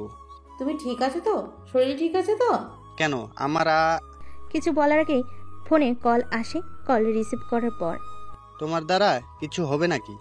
মিটিং ডেকেছে, সবাই এসে গেছে, আর তুমি আমাকে এখন বলছো আমি সব মূর্খের দল রাখছি? রাখ ফোন। তরিকুল চৌধুরী দৌড়িয়ে রুমে গিয়ে রেডি হতে শুরু করে। তিশা চৌধুরী বলে, এই মানুষটাকে বোঝা বড় মুশকিল, কখন কি করে, এখন আবার কি হলো গিয়ে দেখি। উনি রুমে গিয়ে দেখেন তরিকুল চৌধুরী রেডি হয়ে। উনি বললেন, তোমার কি হলো বলো তো? এখনই বললে যাবে না, আবার কই যাও? আর বলো না অব্র, মিটিং ডেকেছে সব বোর্ড মেম্বার নিয়ে। তুমি তো জানো আমি ওই কোম্পানির বোর্ড মেম্বার। সবাই চলে এসেছে। হারামজাদা ম্যানেজার এখন কল দিয়ে বলছে। আরে ধীরে করো, তুমি এমনিতে অসুস্থ, সমস্যা হবে। তুমি চুপ করো, আমার শরীর থেকে মিটিং জরুরি, দেরি হলে অনেক সমস্যা পোহাতে হবে আমাকে। বলে তিনি চলে গেলেন। তখন তিশা চৌধুরী বলে, মানুষটা আর বদলালো না, কেন যে ওকে এত ভয় পায় বুঝি না। বলে তিনি চলে গেলেন। তিনি তো আর জানেন না অভ্র কে, কি ওর পরিচয়, কি করতে পারে। শুধু এগুলো তারাই জানে যারা ওর সাথে থাকে আর ওর সাথে কাজ করে। উনি তো আর জানে না যে অভ্র কতটা ভয়ানক। এক ইশারায় সবকিছু বদলে যেতে পারে। এদিকে অফিসে সবাই মিটিং রুমে বসে, এখনো অভ্র আসেনি। তখন সবাই নিজেদের ভিতর আলোচনা করছে যে কি থেকে কি করা যাবে। কিছুক্ষণ পর অভ্র আসে। সবাই উঠে দাঁড়িয়ে যায়। অভ্র গিয়ে নিজের চেয়ারে বসে পড়ে, সাথে সবাইকে বসতে বলে। তারপর বলে, তা আজ হঠাৎ করে এত জরুরি তলব করা হলো, কারণটা কি? স্যার, আপনি তো জানেন যে সিয়াম রায় কি শুরু করেছে, আমাদের নামে খারাপ কথা বলছে। এতে করে আমাদের শেয়ার যারা কিনছে তারা টাকা ফেরত চাইছে। আমরা বাসা থেকে বের হতে পারছি না, মানুষ দেখলে ছিচি করছে।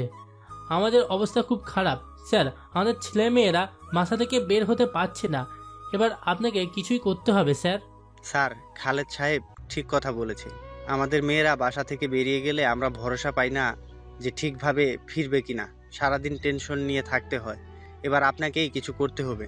স্যার স্যার, সিয়াম তো আমাকে সরাসরি হুমকি দিয়েছে, যদি আমি নিজের সবকিছু ওকে না দিলে আর আপনার গোপন সবকিছু ওকে না বললে আমার বউ মেয়েকে নিয়ে যাবে। দয়া করে স্যার আপনি আমাদের বাঁচান। সবাই চুপ, অনেক হয়েছে, আর না। অনেক চুপ করে থাকলাম, আর না। আদিল!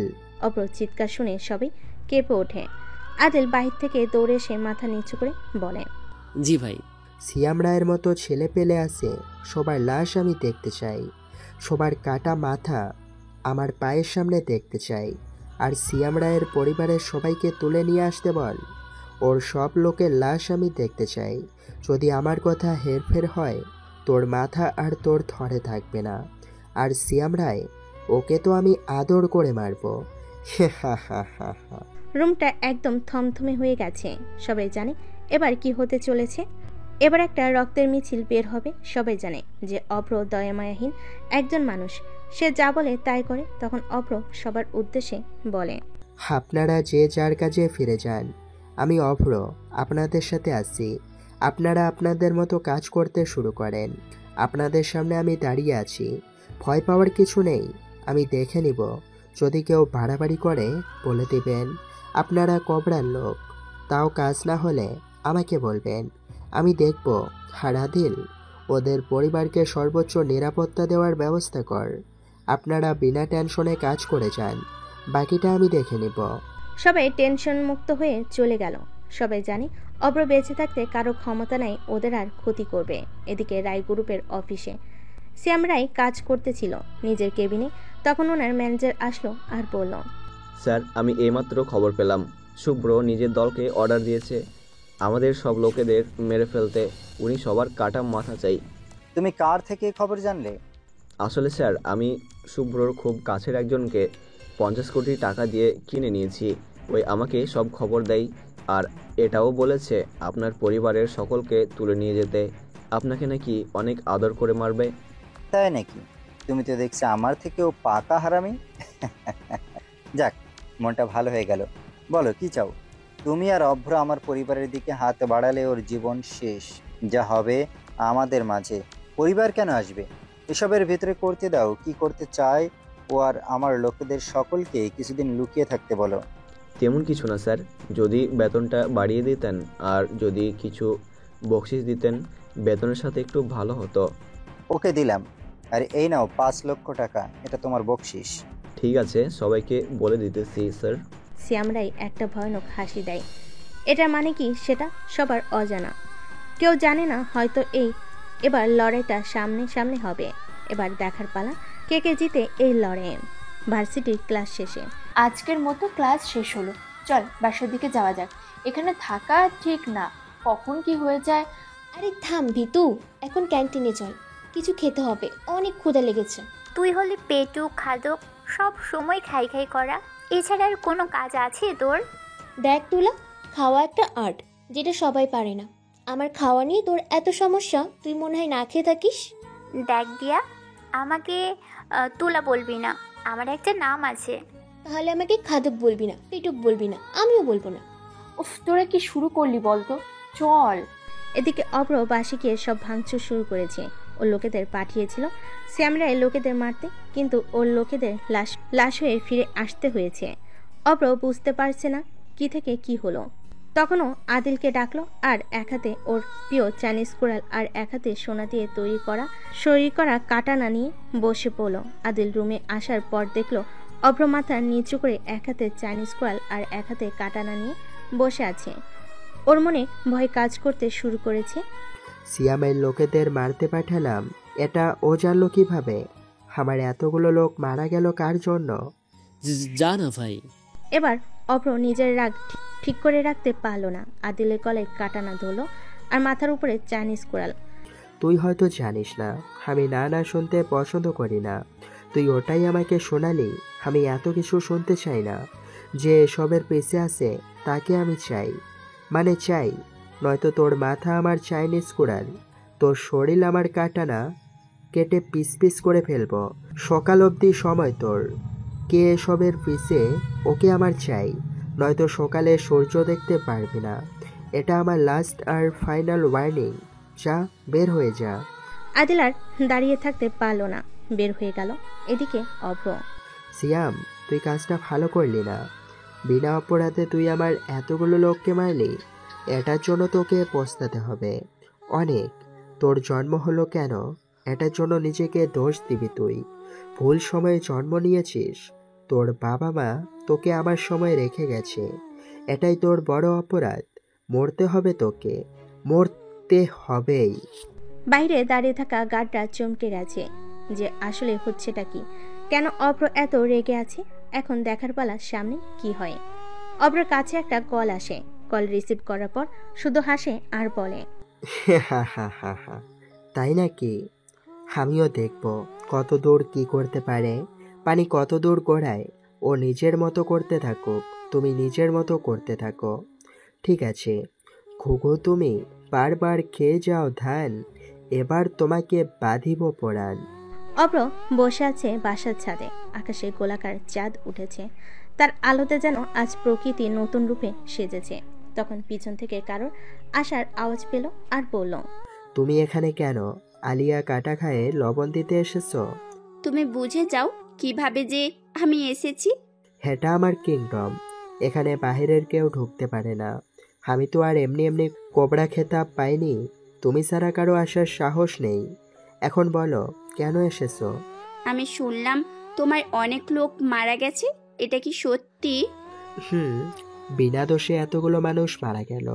ওর সমস্যা আমার সাথে আমাকে মারতো, কিন্তু ওদের কেন? ওদের পরিবারের আয়ের উপায়কে মেরে দিল। নিজেকে অনেক অপরাধী মনে হচ্ছে। আমি কি আসলেও ভালো একজন মানুষ হতে পারলাম, নাকি আমিও বাকি সবার মতো?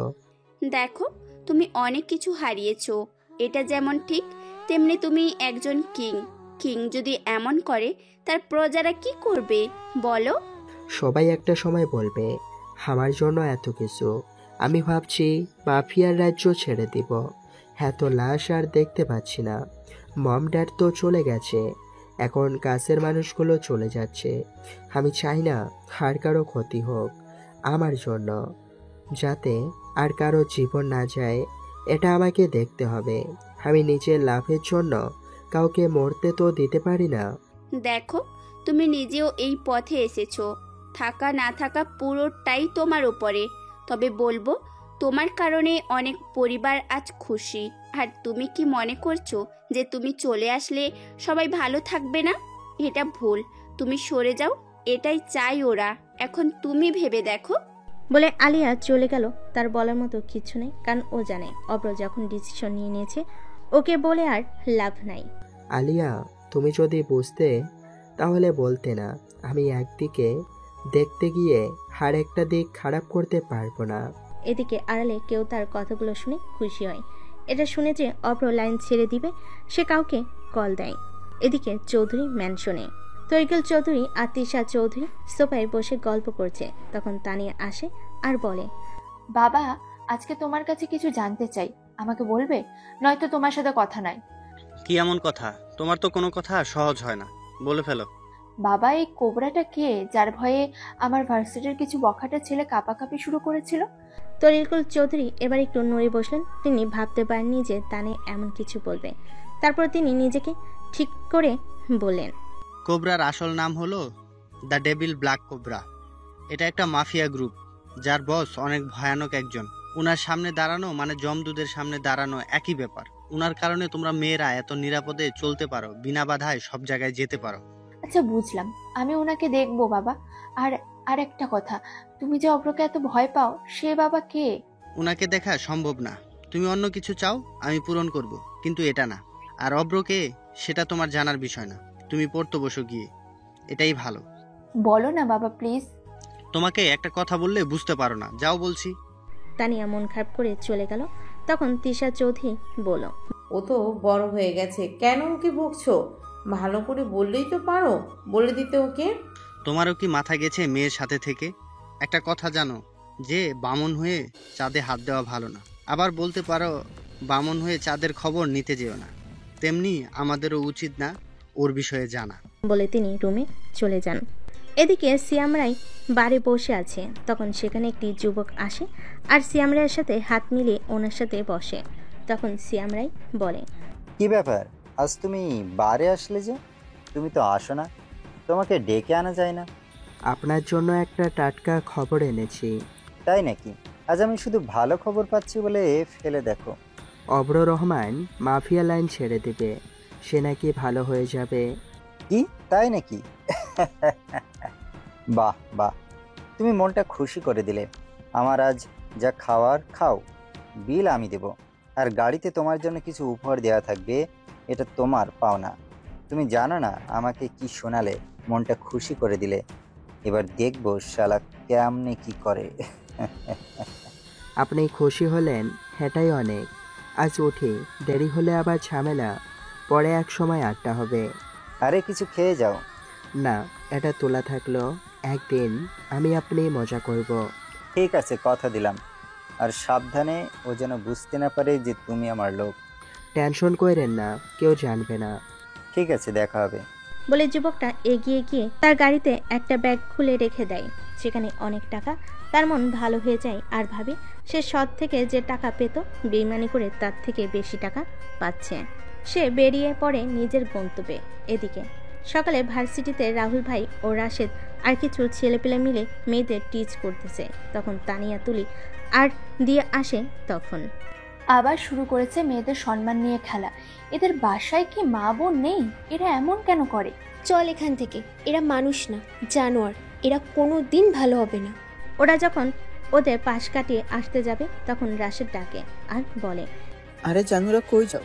আমাদের একটু মজা দিয়ে যাও না। শালা তোরা মানুষ না জানোয়ার? মেয়েদের সাথে কেমন ব্যবহার করতে হয় জানিস না নাকি? বাবা মা শেখায়নি? আরে সোনামণি, রাগো কেন? চলো রুমে যাওয়া যাক, শরীরটা গরম করে আসি। এই কথা শুনে তানিয়া গিয়ে রাহুলকে চর মারে আর বলে, শালা কুকুর, তোদের তো জন্মের ঠিক নাই, তাহলে এমন করতি না। বলে চলে যেতে নিলে রাশেদ বলে, তোর এত দেমাগ কিসের? তোর উপর আমার নজর ছিল, আজকে সেটা মেটাবো। তোর বাবা বিজনেসম্যান হলো তো কি হলো, ও আমার কিছু করতে পারবে না। কে আছিস? মামুনিকে নিয়ে আয় তো, আজ মজা করব। তখন একটা ছেলে তানিয়াকে ধরে আনতে গেল। যেমনি হাতটা ধরবে অমনি একটা চাইনিজ কোড়াল এসে ছেলেটার গলাতে লাগে আর ওর শরীর থেকে মাথাটা আলাদা হয়ে যায়। সবাই চমকে ওঠে যে কি থেকে কি হয়ে গেল। তানিয়া তো শকের ভিতর চলে গেছে। এদিকে রাশেদ রাহুল ওরা তো ভাবছে কার এত বড় সাহস ওর লোকেদের মারে। তখন কিছু বলতে যাবে, দেখতে পায় গেটের দিকে তাকিয়ে আছে। সেদিকে তাকিয়ে দেখতে পেল একটা ছেলে দাঁড়িয়ে আছে, শরীর কালো কাপড়ে মোড়ানো, মাথায় হুডি দেওয়া, মুখে কালো মাস্ক, শুধু দুইটা চোখ দেখা যাচ্ছে। হাতে সোনা দিয়ে তৈরি কাটানা নিয়ে দাঁড়িয়ে আছে। তখন দিয়ার মুখ দিয়ে একটু জোরে বের হয়, কোবরা। সবাই দিয়ার কথা শুনে ভয় পেয়ে যায়। কম বেশি সবাই জানে কোবরা কে আর কি করতে পারে। সবার কাঁপাকাঁপি শুরু হয়ে গেছে। তখন ছেলেটা এক পা করে এগিয়ে আসে। সামনে যারা ছিল সবাই সাইড দিয়ে দিল। ছেলেটা ঠিক তানিয়ার সামনে এসে দাঁড়ালো আর ওর গালে হাত দিয়ে বলল, তুমি ভয় পেও না কলিজা, তুমি না কোবরা কুইন, ভয় তোমাকে মানায় না। বলে তানিয়ার কপালে কিস করে তানিয়া যেন ঘোরের ভেতরে চলে গেছে। কি করবে না করবে সব ভুলে গেছে, শুধু যুবকটার চোখের দিকে তাকিয়ে আছে। ওর হার্টবিট যেন 100 গুণ বেড়ে গিয়েছে। তখন যুবকটা রাশেদ রাহুলদের দিকে তাকালো আর বলল, তোরা অনেক বড় ভুল করে ফেলেছিস। তোদের সাহস দেখে আমি অবাক।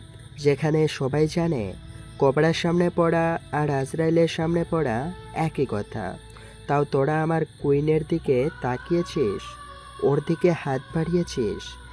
হা হা হা হা, তোদের মৃত্যু হবে অনেক ভয়ানক। বলে এক হাতে চাইনিজ কোরাল আর এক হাতে কাটানা নিয়ে দাঁড়িয়ে পড়লো। ওর হাসিতে যেন চারপাশ কেঁপে উঠল। তানিয়া তো বেহুশ হওয়ার মতো হয়ে আছে, বাকি তো সবে ভয়ে গুটিসুটি মেরে আছে। এদিকে সব স্যার ম্যাডাম চলে এসেছে দেখার জন্য। তখন যুবকটা বলে, রাশেদ, তোর না অনেক পাওয়ার, আজ দেখি তুই তোর পাওয়ার দিয়ে বাঁচতে পারিস নাকি। দেখি তুই কি করতে পারিস। যদি তোরা তোর মায়ের ভালো ছেলে হয়ে থাকিস, পালাবি না। আমি আছি, তোরাও আছিস। আজ দেখার পালা কে মরে কে বাঁচে। আজ তোদের এমন শিক্ষা দেব যে তোরা ভুলে যাবি যে তোরা কোনোদিন কোনো মেয়েকে জ্বালিয়েছিস। আয় হয়ে যাক। রাশেদ তার ছেলেপেলেদের এগিয়ে যেতে 10 জন এগিয়ে আসে। এটা দেখে যুবকটা হাসে আর বলে, আজ মজা হবে, তোমরা সবাই রেডি হয়ে যাও। ভয়ানক খেলা দেখতে, আজ হবে মৃত্যুর খেলা। হা হা হা হা। যুবকটা চোখ বন্ধ করে শুরু করে কোপানো মাত্র 5 সেকেন্ড সব শেষ। যুবকটা একটা সময় চোখ খুলে যায়, দেখে যার এসেছিল কারোর মাথা নাই, কারোর মাথা ছাড়া দেহ পড়ে আছে। অনেক ছাত্রছাত্রী বেহুশ হয়ে পড়ে গেছে এমন কোপানো দেখে। স্যার ম্যাডামরা ভাবছে কি এই ছেলে যে এমন ধ্বংসলীলা করছে। এদিকে রাশেদ রাহুল ওদের চোয়াল ঝুলে গেছে। চোখের পলকে কি হয়ে গেল কিছু বুঝতে পারল না। তখন যুবকটা ওদের দিকে ফিরল, দেখতে পেল যুবকটার চেহারা রক্তে মেখে গেছে, দেখতে ভয়ানক লাগছে। তখন যুবকটা বলে, এই সামান্য পোলাপা নিয়ে কোবরার মোকাবেলা করবি? ধ্বংস নিজে ডেকে আনলি না, তোদের অনেক সুযোগ দিয়েছি। আর না, ওপারে ভালো থাকিস, তোর বাকি সাথীদের জলদি পাঠাবো। বিদায় দোস্ত। বলেই দৌড়ে গিয়ে কোপানো শুরু করে, যে যেদিকে পারছে পালিয়ে যাচ্ছে। কিন্তু কথায় আছে না, শিয়ালের সময় আসলে তাকে শহরের দিকে আসতে হয়, তেমনি আজ সব কিট পড়ে গেছে কোবরার সামনে। রাশেদ রাহুলকে ধরে একসাথে বসায়, তারপর ওদের বলে, তোদের সময় শেষ, ভালো থাকিস। আর জীবনে জন্ম নিলে আমার সময়ে জন্ম নিবি না, জন্ম নিলে বুঝে নিবি বাপ এসে শিক্ষা দিয়ে দিবে। মেয়েদের অনেক জ্বালিয়েছিস, ওদের শরীরে হাত দিয়েছিস খারাপভাবে, আজ তোদের সময় শেষ। রাহু কিছু বলার আগেই এক কোপে দুজনের মাথা শেষ করে তারপর যুবকটা একটা জোরে চিৎকার দেয়। এতে চারিপাশের পাখি জন্তু ভয় পালানো শুরু করে। ওর চেহারায় পুরো রক্ত মেখে আছে, মনে হচ্ছে কোনো হিংস্র জন্তু অনেকদিন পর নিজের শিকার করলো। তাকে দেখতে যেন ভয়ানক লাগছিল। এক হাতে কুড়াল, এক হাতে কাটানা, টপ টপ করে তাজা রক্ত পড়ছিল। তখন সে সবাইকে বলতে লাগলো, ছেলেদের বলছি, তানিয়া আমার কুইন, যে ওর দিকে তাকাবি, ওর দিকে হাত বাড়াবি, তার আগে আজকের ঘটনা মনে করবি। আর ভেবে নিবি হাত বাড়ালে কবরা আসবে আর সবাইকে কচুকাটা করবে। হ্যাঁ, আমি তার ডেভিল ব্ল্যাক কোবরা কিং। শেষের কথাগুলো একটু জোরেই বলে। সবাই ভয় কাঁপতে শুরু করেছে, আর তারা যেন স্বয়ং আজরাইলকে দেখতে পাচ্ছে। তখন যুবকটা তানের সামনে গেল আর বলল, কলিজা, তোমার ভয়ের কিছু নাই। তোমার কিং তোমার পাশে ছায়ার মতো থাকবে, আর সারা জীবন তোমার পাশে থাকবে। তুমি ভালোভাবে পড়াশোনা করো, তোমার পথ চলার সাথী হয়ে আমি থাকবো। রক্তে মাখা হাত গালে দিয়ে কথা বলছিল। বিষয়টা যখন হলো, তানিয়া যেন ভালো লাগা কাজ করছিল। তারপর তানিয়া কপালে কিস করে হঠাৎ করে যেমন এসেছিল তেমনি হঠাৎ করে চলে গেল, আর যাওয়ার আগে বলে গেল, আমার কুইনকে রেখে গেলাম। যদি শুনি তোরা কেউ কিছু করেছিস, সেদিন কাফনের কাপড় বেঁধে নিয়ে আসবি, কারণ কোবরা কাউকে সময় দেয় না। আর একটা কথা মনে রাখবি সকলে, the cobra death game is on. সকালে অভ্র রুমে ল্যাপটপে বসে কাজ করছে। তখন আদিল রুমে আসে বিনা অনুমতিতে। তখন আমার রুমে বিনা অনুমতিতে আসার কারণ কি? আমি এটা পছন্দ করি না। এভাবে আসার কারণ কি? সরি ভাই, আমাদের লোকদের কে যেন আবার মেরেছে, গোডাউনে আগুন ধরিয়ে দিয়েছে, অনেক লোক মারা গেছে, অনেকের অবস্থা খুব খারাপ। অভ্র ল্যাপটপে কাজ করছিল ঠিকই, কথাগুলো শুনেছে। তারপর হাসতে শুরু করে আর বলে, বুঝলি আদিল, আমি এমনি এমনি কিং খেতাব পাইনি, সব কিছুর হিসাব দিতে হবে। এর পিছে কে আছে এটাও আমি জানি। চুপ আছি কিছু কারণে। এসবের পিছনে কে আছে ভাই? তুই কি মনে করিস আমি কিছু জানি না নাকি? কি ভাবিস নিজেকে যে কিছু করবি আর কেউ জানবে না? তুই যে সিয়ামকে খবর দিয়েছিস, কারণ কি? আমি কি তোকে কম কিছু দিয়েছি? টাকা, ভাই হিসাবে পরিচয় কম কিছু তো দেইনি, তাহলে কেন এমন করলি? তাহলে জেনে নিলি এসবের পিছনে আমি আছি। তবে সমস্যা নাই, তোকে বেশিক্ষণ বাঁচিয়ে রাখবো না, তোর উপরে যাওয়ার সময় হয়ে গেছে। তোর মতো মশা মারবে আমাকে? আমাকে মারতে হলে একবারে মেরে ফেল, নয়তো তোকে কেউ বাঁচাতে পারবে না। মারবো মারবো, এত জলদি কি? আগে দেখ তো এনাকে চিনিস নাকি? তখন রুমে একটা মেয়ে আসে, যাকে দেখে অভ্র নিজেও অবাক। আসলে সে কি সত্যি দেখছে নাকি সবটাই তার স্বপ্ন? তখন অভ্র বলে, তানিয়া, তুমি এসবের পিছু আসছো কেন? এমন করলে তুমি কেন? কেন করলাম মনে পড়ে, একদিন রাতে তুই আর তোর লোকজন মিলে একটা গোডাউনে হামলা করিস, সেখানে একটা ছেলেকে তুই মেরে ফেলিস। জানিস সে কে ছিল? সে আমার ভাই ছিল। তুই ওকে মেরে দিলি কেন? ওকে তো ভালো হবার একটা সুযোগ দিতে পারতি, তাহলে কেন? ও, তুমি তাহলে তামিমের বোন? ও জীবনেও ভালো হতো না, কারণ ওর অপরাধ বেশি হয়ে গেছিল, তাই ওকে মরতে হয়েছে। তুই এমন ডিসিশন নেওয়ার কে? তোকে কে দিয়েছে এমন করার হুকুম? কেউ না। আমার দেশ দিয়েছে। যে আমার দেশের সাথে বেইমানি করবে তাকে এইভাবে মারব? ও কত মেয়ের জীবন শেষ করেছে, কত মায়ের কোল খালি করেছে। এটা তো শুধু সামান্য, ওকে আরো যন্ত্রণা দিয়ে মারতাম, কিন্তু একবারেই মেরে দিলাম। তাহলে তুইও মর। বলে অভ্রর বুকে গুলি চালিয়ে দেয়। তখন অভ্র কাউকে ডাকতে গিয়েও পারল না। পারবে কি করে? ওর যে সময় শেষ। তখন আদিল বলল, কেউ আসবে না, সবাইকে আমি কিনে নিয়েছি, কেউ তোকে বাঁচাবে না। বলে সেও 3টা গুলি করে এদিকে অভ্রের চোখ দিয়ে 2 ফোঁটা পানি গড়িয়ে পড়ে। যাকে এত ভালোবাসলো সে আজকে তাকে মেরে দিল। আসলে সবাই স্বার্থপর। দেখতে দেখতে অভ্রের চোখ বন্ধ হয়ে যায়। তখন আদিল 2জন গার্ডকে ডাক দেয় আর বলে, একে নদীতে ফেলে দিয়ে আসো, কেউ যেন ওর লাশ খুঁজে না পায়। জি স্যার। বলে তারা অভ্রকে নিয়ে চলে যায়। যাক, শেষ পর্যন্ত ওকে মারতে পারলাম। এখানে থাকা ঠিক হবে না, চলো। পথের কাটা শেষ, ব্যায়ামচারীর কাছে যেতে হবে, চলো। চলো। এদিকে সারা দেশে ছড়িয়ে পড়ে কার যেন তার ডেইলি ব্ল্যাক কোবরা টিমের লিডার অভ্র রহমানকে মেরে ফেলেছে। কথাটা আগুনের মতো চারপাশে ছড়িয়ে পড়ল। যারা অভ্রের সাথে সৎভাবে ছিল তারাও ভাবতে পারছে না অভ্র মারা গেছে। তারপর তারা নিজেদের কাজ চালিয়ে যাওয়ার প্রতিজ্ঞা করে। এদিকে আদিল তানিয়া সিয়ামরাইয়ের বাসায় চলে আসে। তখন সিয়ামরাই মদ খাচ্ছিল। আদিলকে দেখে সিয়ামরাই বলে, কি ব্যাপার আদিল, তুমি এখানে? অভ্রকে মেরে দিয়েছি, শালা বসে গেছিল, আমরা এইসবের পিছনে আছি। বাহ ভাই বাহ, তুই মনটা খুশি করে দিলি। বল কি চাই তোর? আমি যে কাজটা করতে পারলাম না সেটা তুই করলি, বাহ। আমার কিছু লাগবে না, শুধু আপনার কাছে একটি জায়গা দিলেই হবে। পাগল, যা, আজ থেকে তুই আমার খাস লোক। আর মেয়েটাকে? ও তো তারিকুল চৌধুরী মেয়ে। জি ভাই, শুভ কাজটা ওই করেছে। তাই নাকি? তুমি কি চাও বলো? আমার কিছু লাগবে না, আমি আমার ভাইয়ের মৃত্যুর বদলা নিতে পেরেছি, এটাই অনেক। তুমি চাইলে অভ্র গ্রুপ তুমি চালাবা, ফুল সাপোর্ট পাবা আমার।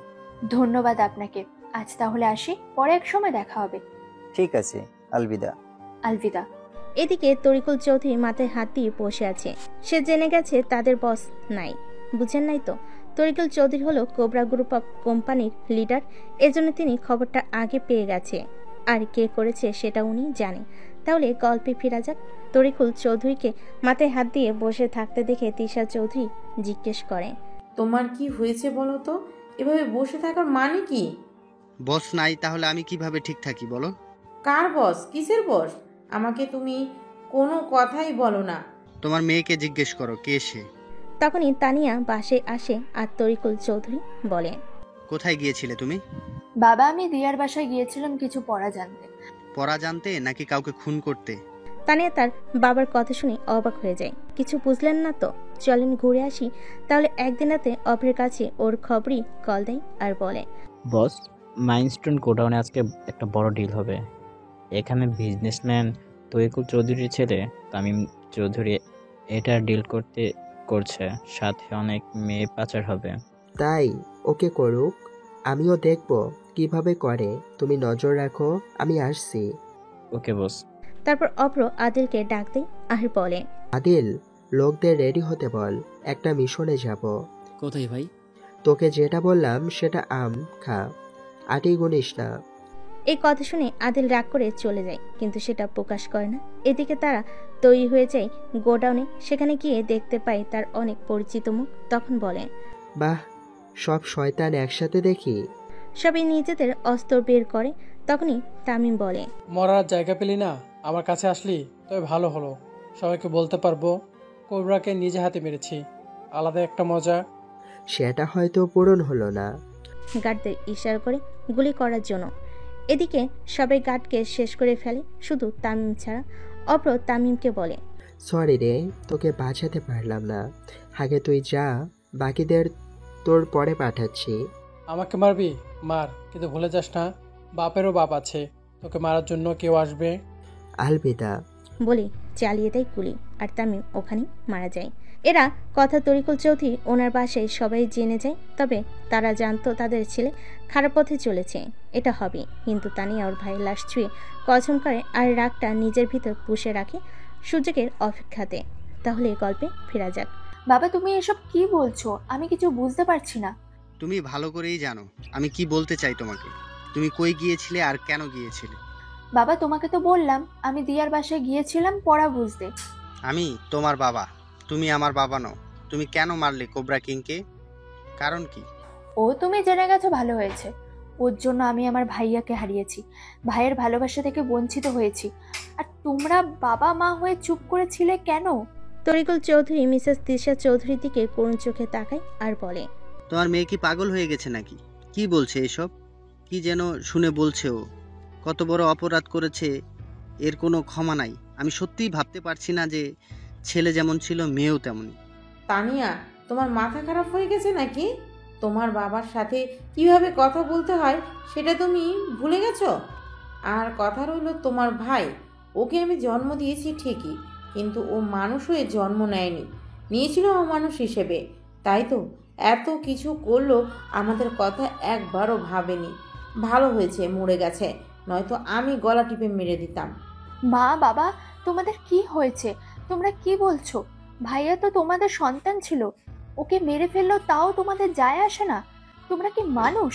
আর কোন এমন কোবরা না কি যেন জানোয়ার একটা, ঠিক করেছে মেরে দিয়েছি, শালা ছোট লোক।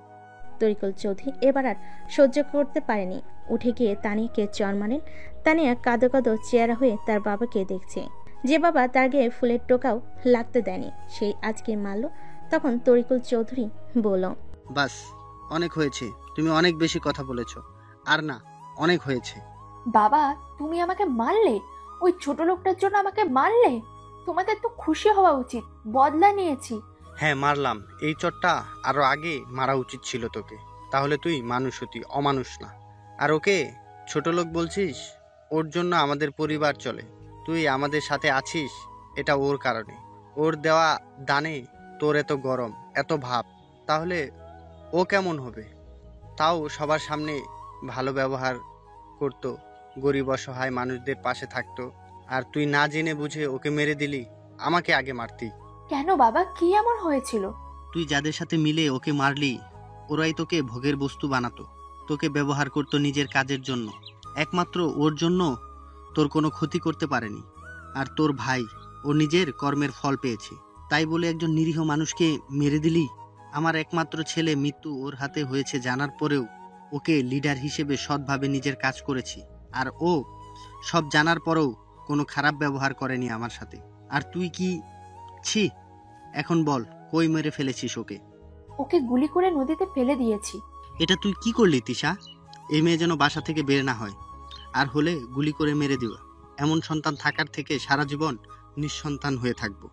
আপনি যান, ওকে আমি দেখছি। তরিকুল চৌধুরী বেরিয়ে পড়ে লোকজন নিয়ে খুঁজতে। হাজার খুঁজেও কোনো লাভ হয় না। তিনি আকাশের দিকে তাকিয়ে বলেন, হে আল্লাহ, তোমার বান্দাকে তুমি রক্ষা করো।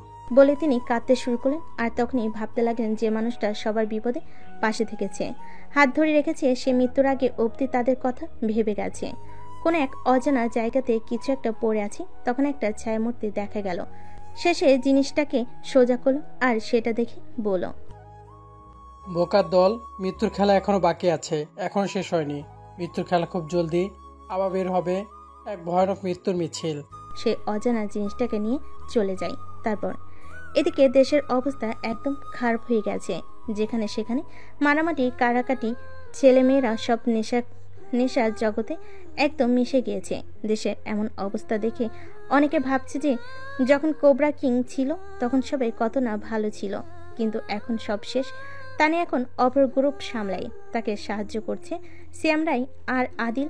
এখন কারো জীবনে কোনো নিরাপত্তা নাই। সিয়াম রাই তার সব লোকজনকে, তারা কোনো না কোনো জায়গার কোলিডার, এক জায়গাতে আসতে বলে। তারপর, তোমরা আজকে আমার কথায় এখানে এসেছো, আমি অনেক খুশি। তোমরা যেভাবে কাজ করছো আমি খুব খুশি। আমি চাই খুব জলদি পুরো দেশটাকে নিজের হাতে নিতে, তারপর হবে আসল খেলা। স্যার, কোবরা কিং মারা গেছে, এটা আমি মানতে পারছি না। কেমন যেন মনে হচ্ছে উনি এখনো বেঁচে আছে। ওনাকে মারা এত সহজ না।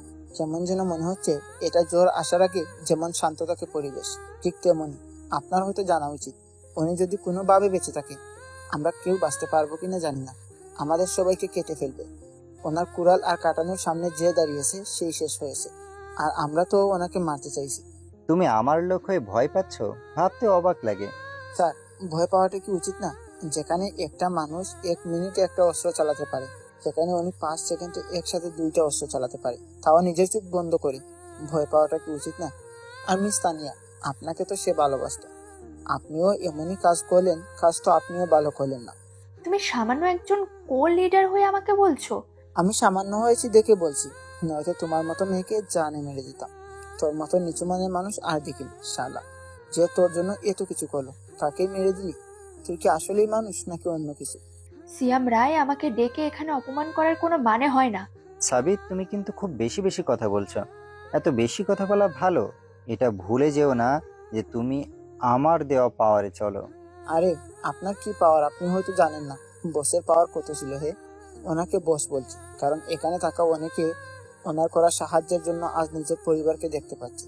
যেমন আমার মায়ের হার্টের সমস্যা ছিল, ওনার হাসপাতালে চিকিৎসা করায় আমার মা সুস্থ হয়েছে, আর আজ আমি ওনার বিপক্ষে আজ এখানে মিটিং করছি। ভাবতেও অবাক লাগে। আমি আজ আপনাকে একটা কথা বলি, মন দিয়ে শুনেন। আজ আমি এখনই আপনার গোলামি ছেড়ে দিব।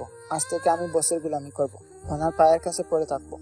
এতে নিজের মনে শান্তি পাবো। আর এখানে থাকা আপনারা এই মানুষটার গোলামি করবেন যার কাছে অপমান আর খারাপ কথা ছাড়া কিছু পাননি। কেন এনার কাছে পড়ে আসেন? আমি এখানে আজ 1 মিনিটও থাকবো না। আর সিয়াম ভাই, পাইলে কিছু কই দেন। বলতেই সাবিত ওখান থেকে চলে যায়। সাথে সাথেই ওনার ওখানে থাকা সবাই চলে আসলে ওরা ওখানে থাকা খারাপ ব্যবহার ছাড়া আর কিছুই পায়নি। সবাই চলে যায়, যার পর ওখানে মাত্র 3 জন ছিল। এটা দেখে আদিল অবাক হয়ে যায়। এত লোক ছিল যাদের টাকা দিয়ে রাখা গেল না, আর শুধু অপ্র ভালোবাসা আর মানুষের পাশে দাঁড়ানো এভাবে হাজার হাজার মানুষের মন জয় করে নিয়েছে। সেখানে ওরা অতি সামান্য হয়তো এখনো ও নিজের ভুল বুঝতে পারছে, আসলে কি ঠিক করেছে নাকি ভুল। ভাই, আমরা কি কাজটা ঠিক করলাম নাকি ভুল করলাম? কারো কথায় কান দেওয়ার দরকার নেই, ভালো মন্দ আমি বুঝবো, তোমরা টেনশন করো না। সবাই চলে যায় যার যার মতো। তখন তানিয়া বলে, আদিল, আমরা মনে হয় অনেক বড় ভুল করলাম। এই ভুলের ক্ষমা পাবো বলে মনে হয় না। হয়তো।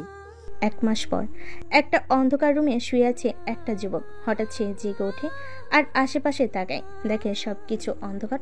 তখন হাঁটতে হাঁটতে কোনো রকমে লাইট জ্বালায়, পরে নিজের বুকের দিকে দেখে। সে বুঝে যায় কি হয়েছে তার সাথে। তারপর নিজেকে ঠিক রেখে কাউকে ডাকতে থাকে। কেউ আছেন আশেপাশে? আমি এখানে কিভাবে আসলাম? কেউ কিছু বলেন। তখন দরজা খুলে কেউ ভিতরে আসে। সে ছেলে নাকি মেয়ে বোঝা যাচ্ছে না, তার শরীরে কালো কাপড়ে ঢাকা। তখন যুবকটা বলে, আমি এখানে কিভাবে আসলাম? আমি তো আমার রুমে ছিলাম, আর ওরা আমাকে গুলি করে। আর আপনি বা কে যে আমাকে বাঁচালেন? আমি কে সেটা আপনার না জানলেও চলবে। আপনি না কিং, এভাবে রুমের কোণাতে পড়ে থাকলে হবে? নিজের প্রজাদের তো খেয়াল রাখতে হবে, বেঈমানদের শাস্তি দিতে হবে। হ্যাঁ, ওদের মৃত্যু হবে খুব ভয়ানক। মৃত্যুর মুখ থেকেও মৃত্যু হবে না। ওদের আমি অভ্র কোনোদিন হারতে শিখিনি। লড়াই হবে খুব ভয়ানক লড়াই। যাক, নিজেকে চিনতে পেরেছেন, তাহলে এটাই অনেক। বাকি পথ চলায় আমাকে আপনার পাশে পাবেন। বুঝতে পারলেন না তো? অভ্র কোনো এক অজানা কেউ নিয়ে এসে সুস্থ করে তোলে, আর সেই অজানা কে সেটা রহস্য থাক। কিন্তু তুমি কে যে এমন বিপদে আমার পাশে থাকবে? ওরা অনেক ভয়ানক, তোমাকে মেরে ফেলতে পারে। তুমি কেন আমার জন্য নিজের জীবন ঝুঁকিতে ফেলছো? আমাকে বলছেন যে ওরা ভয়ানক, তাহলে আপনি কি? আর আমি মৃত্যুর ভয় করি না। জন্ম নিয়েছে, মরতে হবে, সেটা আজ হোক বা কাল। সবাইকে মৃত্যুর স্বাদ গ্রহণ করতে হবে, এটাই নিয়ম। আর আপনার সাথে থাকলে নিজেকে সাহসী মনে হবে, ভীতু না। হা। তোমাকে যেমনটা ভাবছিলাম তুমি তার থেকেও বেশি চালাক। তোমাকে ইমোশনাল ব্ল্যাকমেল করে কিছু বের করা যাবে না। খুশি হলাম তোমার কথা শুনে। তোমার মাঝে কেন যেন নিজেকে খুঁজে পাই। আমি মনে হলো তুমি আমি একই। শিষ্য তার মাস্টারের মতোই তো হবে, ভয়ানক আর ডেঞ্জারাস। তার মাস্টার যেমন কিলার মেশিন, তার শিষ্যও কিলার মেশিন হবে। আপনার হয়তো আমাকে মনে নাই, আপনার কথা আমার মনে আছে। কে তুমি? আমি রহস্যময়ী কেউ। আলিয়া বসে আছে ঝিলের পাড়ে আর ভাবছে অভ্র কি আর কোনোদিন ফিরবে না। আল্লাহ কেন এমন করে? ভালো মানুষগুলোকে জলদি নিজের কাছে নিয়ে নেন। এসব ভাবছিল, তখন কেউ ওর কাঁধে হাত রাখে। আলিয়া পিছনে ঘুরে দেখে 2 জন লোক দাঁড়িয়ে আছে। তখন জিজ্ঞেস করে, কে আপনারা? আর আমার কাঁধে হাত রাখলেন কেন? কেন ময়দা সুন্দরী, এখন কি অন্য কেউ আসার কথা ছিল নাকি? অভ্র তুই? এবার আর আলিয়া নিজেকে সামলাতে পারল না, দৌড়ে গিয়ে জড়িয়ে ধরে আর কাঁদতে কাঁদতে বলে, অভ্র তুই ঠিক আছিস? জানিস আমি অনেক ভয় পেয়েছিলাম যে তোর কিছু হয়ে গেল নাকি। তুই তো আপন বলতে আমার একমাত্র মানুষ, বাকি সবাই তো কবেই চলে গেছে। তুই ঠিক আছিস তো? তোর লাগেনি তো কোথাও? আরে থাম থাম, ধীরে ধীরে দম নে, তারপর বল কি বলছিলি। একবারে বললে আমি কেমনে বুঝবো? হারামজাদা, তোর এখনো মজা করা লাগবে তাই না? তোর সাথে পারবো না আমি তো। তুই এখানে কেন, তাও আবার একা একা? ভালো লাগছিল না, মনে হচ্ছিল কিছু হারিয়ে গেল, তাই বসেছিলাম। এখন বল, এটা কে তোর সাথে? কে কবির? কাবির? তুই? কে কাবির? আমি কোনো কাবির না। হুঁ রে, মোটা কাবির। তোকে আমি চিনব না এটা হতেই পারে না। তোকে আমি ভালো করেই চিনি, তোর হাবভাব দেখেই আমি বুঝতে পেরেছি। তুই কাকে মোটা বলিস? ভুটকি, ময়দা সুন্দরী, যে চেহারা আয়নাতে দেখতে পুরো শাকচুন্নি ডাইনিদের মতো। শালা মোটা খাট্টাস, কারে ডাইনি বলিস রে? তোর বউ ডাইনি, তোর শাশুড়ি ডাইনি। দুজন মারামারি শুরু করেছে আর মাঝে মাঝে অবরোধে থামাতে ব্যস্ত। আরে থাম থাম, তোরা কি এখনো ছোট বাচ্চা নাকি? হারামজাদা, তোর কথায় আমার আগেই মনে হয়েছিল যে তোকে আমি চিনি। তুই যে সেই মোটকো আমি বুঝতে পারিনি। মাস্টার, আপনিও শুরু করলেন? কি শুরু করলেন বলেন তো আমাকে? আমাকে নিয়ে এই ডাইনি আমাকে মোটকু বলে আপনিও বলছেন? আমি কই যাব? দেখ মোটু, ভালো হবে না। আর একবার ডাইনি বলে দেখ, তোর কি করি দেখ। ডাইনিকে তো ডাইনি বলবে না তো কি বলবে? তুই ডাইনি তাই সবাইকে চিনিস ভালো। তবে রে শালা থাম। আরে বাবা, তোরা একটু থাম দয়া করে, আমাকে একটু কথা বলতে দে। কি শুরু করলি তোরা বলতো? আচ্ছা, কাবির আমাকে যে মেরে নদীতে ফেলে দিয়েছে তুই জানলি কেমনে করে? এটা তো কেউ জানতো না। মাস্টার, আপনার দলে এমনও কিছু লোক আছে যারা আজও আপনার জন্য মরতে রাজি, কিন্তু পরিবারের কথা ভেবে কিছু করতে পারে না।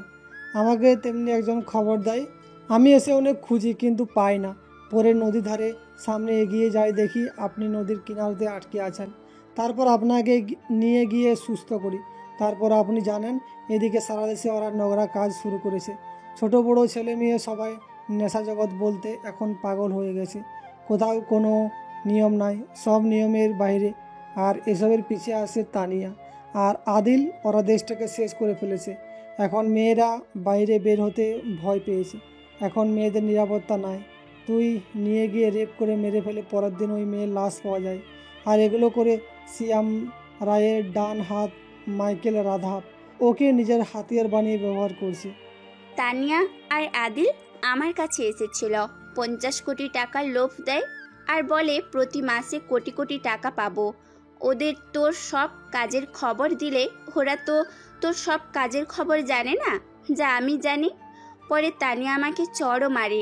আদিল বলে তোকে নষ্ট করলে তবেই তুই মানবি, এখনো সময় আছে, রাজি হয়ে যা। এখন আরও বড় সমস্যা, বাহির দেশে মাফিয়ারা শিয়ামকে সাপোর্ট করেছে। ওদের পাওয়ারের আরও 10 গুণ বেড়ে গেছে। ও রাখে আল্লাহ মারে কে, ওরা এবার হাড়ে হাড়ে টের পাবে কার সাথে লেগেছে আর কেন লেগেছে। তানিয়া, আদিল তোকে হুমকি দেয়, আদিল তোকে নষ্ট করবে বলেছে না? ওরা ততদিন বেঁচে থাকবে যতদিন ওরা আমার থেকে দূরে থাকবে। যেদিন আমার হাতে পড়লো সেদিন রাহু কেতু শনি সব একসাথে ওদের ভাগ্যে ভর করবে। আর সিয়াম রায় ওকে তো থাক আর নাই বা বললাম। মাস্টার, এখন কি করবেন? তুই তো জানিস আমি আমার সব কাজের একটা করে মাস্টার প্ল্যান করে রাখি। এবার সময় হয়েছে সেটা করার। তোর ফোনটা দে। কাবির নিজের ফোনটা এগিয়ে দেয়। অব্র ফোনটা নিয়ে কাকে যেন কল দেয়। কোবরা 116। আমি ভালো আছি রাত, তুই কেমন আছিস? তোকে একটা কাজ করতে হবে। বুঝলে না তো, রাত হলো ইন্টারন্যাশনাল মাফিয়া। তার সাথে অভ্রের কানেকশন কিভাবে সেটা গল্পের সাথে থাকলেই বুঝে যাবেন। এখন কথা হলো কাবিরকে। কাবির হলো অভ্রের শিষ্য, বলতে গেলে অভ্রের সাথে ওর মাফিয়া জগতে চলা শুরু। তখন থেকে অভ্রকে মাস্টার আর আপনি ছাড়া কিছুই বলে না। এখন গল্পে ফেরা যাক। সাবধানে থাকিস আর জলদি দেখা হবে ভাই। জানি রে, তাও আল্লাহ হাফেজ। ওরা এতক্ষণ শুনছিল। এখন কাবির বলল, মাস্টার, এই রাত কি সেই ইন্টারন্যাশনাল মাফিয়া লর্ড রাত, যাকে সবাই মনস্টার বলে চিনেন। এই সেই। ওকে মনস্টার বলার কারণ হলো ও কোনো জন্তুর থেকে কম না। নিজের শত্রুকে জীবিত অবস্থায় নিজে নিজে কামড়ে কামড়ে ছিঁড়ে ফেলে।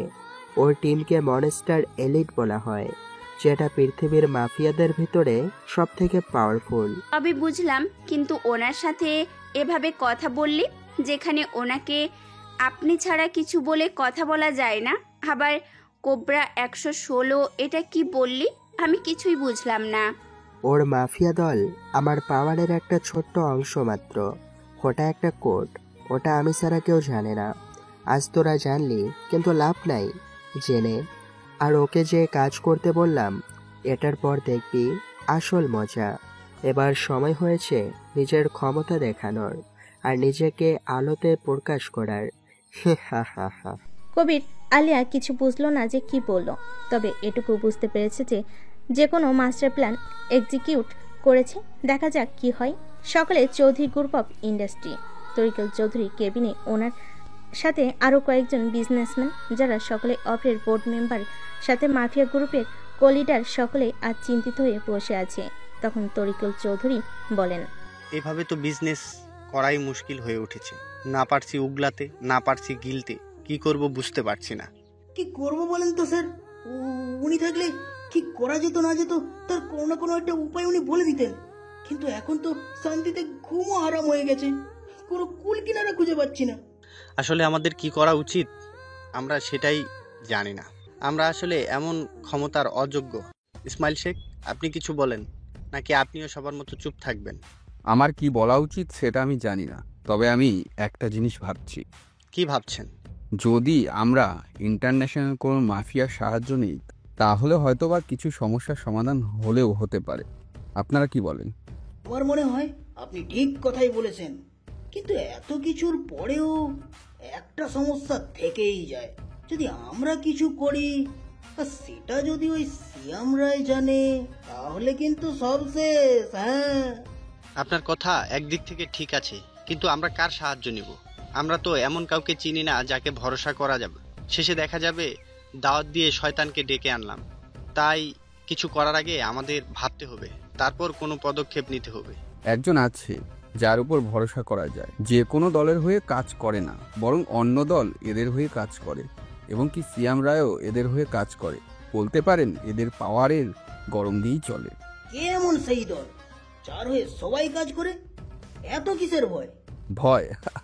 এ দলের লিডার একটা সাইকো। আপনারা ভাবতেও পারবেন না, ও এতটা সাইকো নিজের শত্রুদের শাস্তি দেয়, নিজে ওদের জীবন্ত কামড়ে কামড়ে ওদের শরীরের মাংস আলাদা করে। এতটা সাইকো যে ওর বিষয়ে বললেও কম হবে। এরা কি পারবে কাজ করতে? তাও শিওর হয়ে নেন, তারপর করেন। এছাড়া আর উপায় নেই, যা করা জলদি করতে হবে। ঠিক আছে, কথা বলেন ওদের সাথে। ওদের বসের নাম্বার আমি ম্যানেজ করছি, ওয়েট, কল দিই। ইসমাইল শেখ নিজের ফোন বের করে কল দেয় বসকে। কিছুক্ষণ রিং হওয়ার পর কেউ একজন কল ধরে, তখন ইসমাইল শেখ কল লাউডে দেয় আর বলে, আসসালামু আলাইকুম, আমি কি বসের সাথে কথা বলতে পারি? জি বলেন, আমি সেই। স্যার, আমি বাংলাদেশ থেকে শেখ গ্রুপ অফ ইন্ডাস্ট্রির মালিক ইসমাইল শেখ বলছি। জি বলেন, আমি কিভাবে সাহায্য করতে পারি? স্যার, আমরা একটা বড় সমস্যার ভেতরে আছি। কি কি হয়েছে আপনারা তা জানেন, তাই আর বললাম না। দেখুন, এটা অগ্রসরের এলাকা, আমি এখানে মাথা ঘামাতে পারবো না। এটা আপনারাই সমাধান করে নিন। স্যার, দয়া করে না বলবেন না, আমরা নিজেদের পরিবার নিয়ে অনেক টেনশনে আছি। অনেক অনুরোধ করার পর ঠিক আছে, আমি দেখছি বলে কল কেটে দেয়। এদিকে বাকিরা ভাবে কেউ অজানা যার কথাই এত ভাব। তখন আবির বলল, সবই তো বুঝলাম, ওনার নামটা কি আর কি করেন? আর স্যারকে বস বলছে, কিছু তো বুঝলাম না। আমিও ওনার নাম জানি না, তবে উনি স্যারকে সব বলেছেন, কারণ আমি যতটুকু জানি স্যারের একটা ফ্রেন্ড ইন্টারন্যাশনাল মাফিয়া হয়, এটাই সেই মনে হয়। সব হলো, এখন দেখা যাক কি হয়। চলেন ওঠা যাক আজকে। আর অফিসে থাকবো না, বাসায় পরিবারকে সময় দিতে হবে। সবে যে যার মতো চলে যায়। এদিকে সিয়াম রায় সাথে কিছু লোক নিয়ে একটা পরিত্যক্ত বাড়ির ভিতর আসে। সেখানে সে দেখতে পায় আদিল, তানিয়া ও দলের সব শয়তানগুলো আছে। তখন বলে, কি ব্যাপার আদিল, তুমি এখানে, তানিয়া এখানে, তোমরা এখানে কেন? জানি না ভাই, একটা নাম্বার থেকে কল দিয়ে আমাদের আসতে বলতাম, বললো ডাইরেক্ট বস কথা বলবে। কি বস আসবে? আমি তো জানি না, আমাকে তো বলা হয়েছে যে জরুরি আলোচনা আছে। ওরা কথা বলছিল তখন একজন আসলো, কালো কাপড়, তাকে যেন বোঝা যাচ্ছে না যে কেউ আছে। তার পাশে 10 জন গার্ড অস্ত্র হাতে দাঁড়িয়ে আছে। তখন সে বলল, আপনাদের যে কারণে ডাকা হয়েছে, এই যে চেয়ারটা দেখছেন, এটার অধিপতি আসবে খুব জলদি। আমি আপনাদের বস হলেও আমারও বস আছে, শুধু এই চেয়ারটার অধিকারী। বস, এই জন্য আপনি এই চেয়ারে বসেন না বস, আমাদের বিগ বসকে। আরে তাকে মনস্টার লর্ড বলা হয়। আপনারা আমরা শুধু কিছু জায়গার বস, কিন্তু বিগ বস গোটা পৃথিবীর মাফিয়া সম্রাট।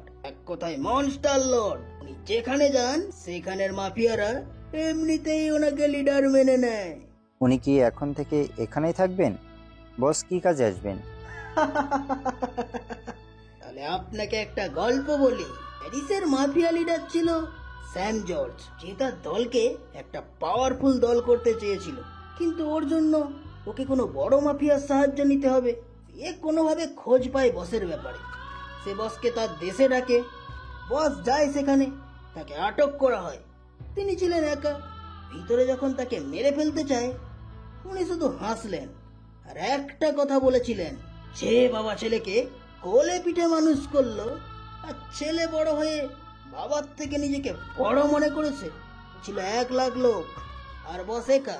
কথা শেষে বস একটা শীষ বাজাতে চোখের পলকে সবগুলো লাশ পড়ে যায়। তখন বস স্যামকে ধরে আর বলে, তুই ভুলে গেছিলি, বাপ সব সময় বাপ থাকে, বাপের ওপরে ছেলে যেতে পারে না। রাজ্য আমার, সাম্রাজ্য আমার, তুই মাঝখানে কেন আসলি?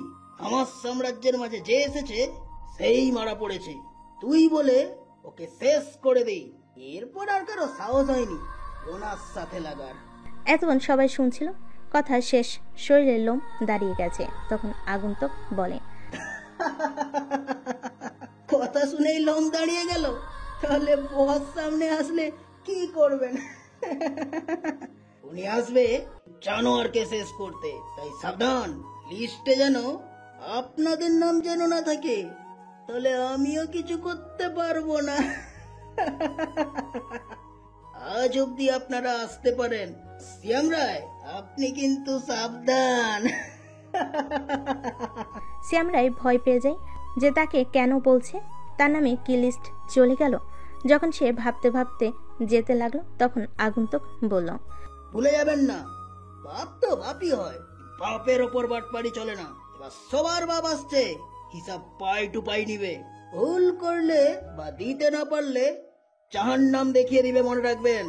কারো বাপ না, আপনার বাপ মনস্টার লর্ড।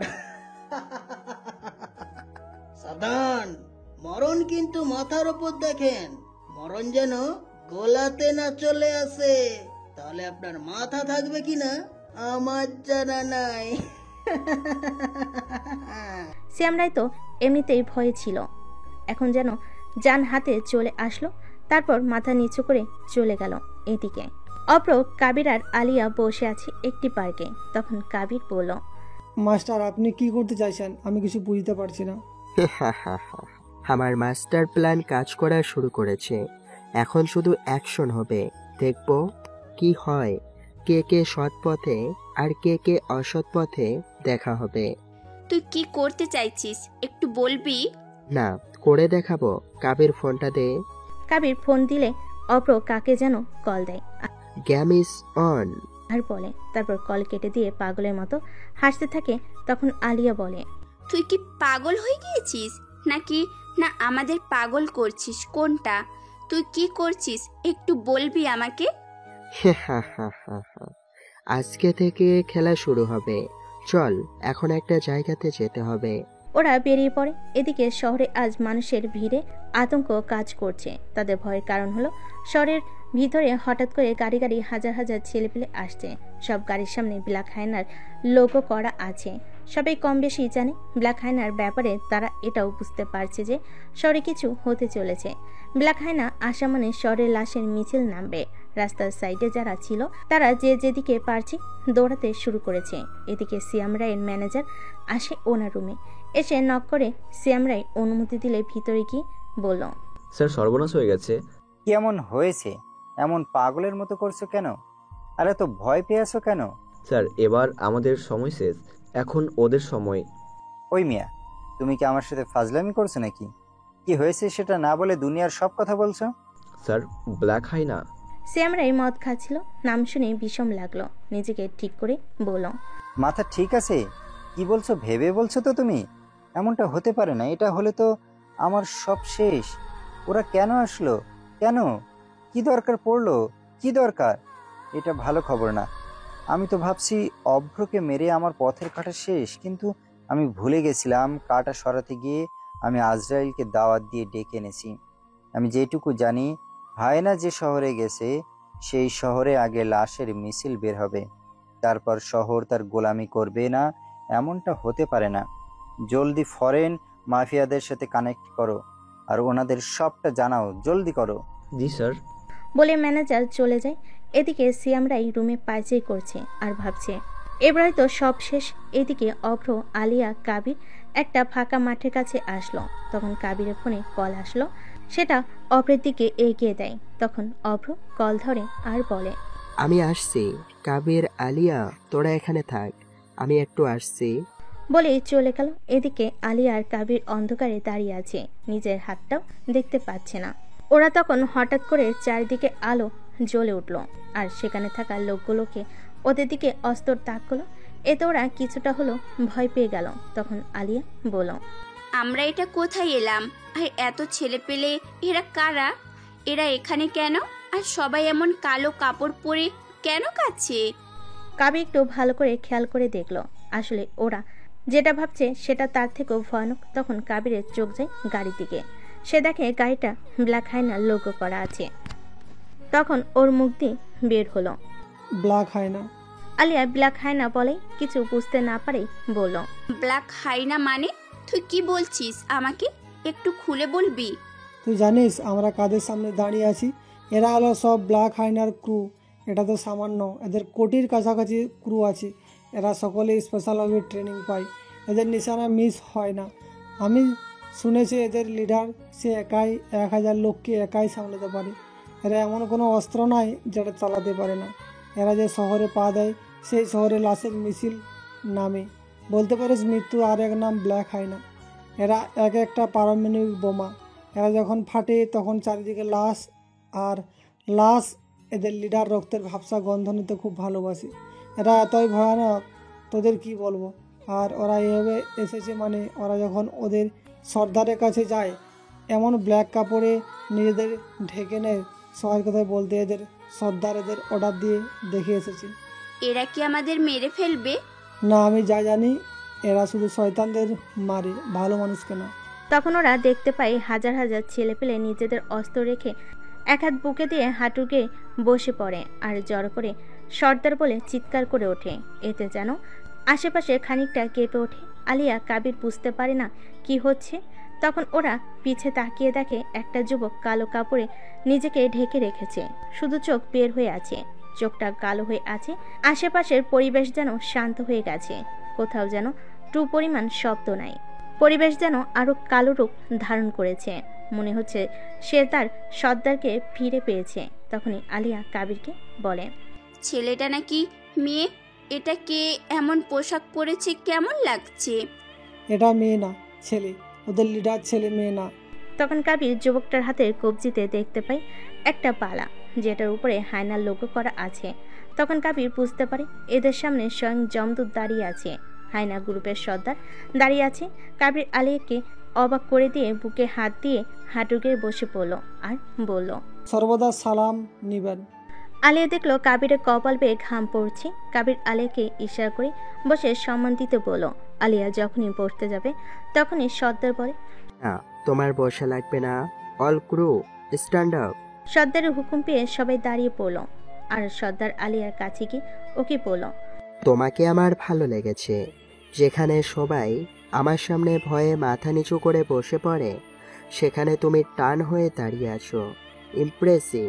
তোমাকে আমার রাজ্যের রানী করব। তুমি হবে আমার রানী।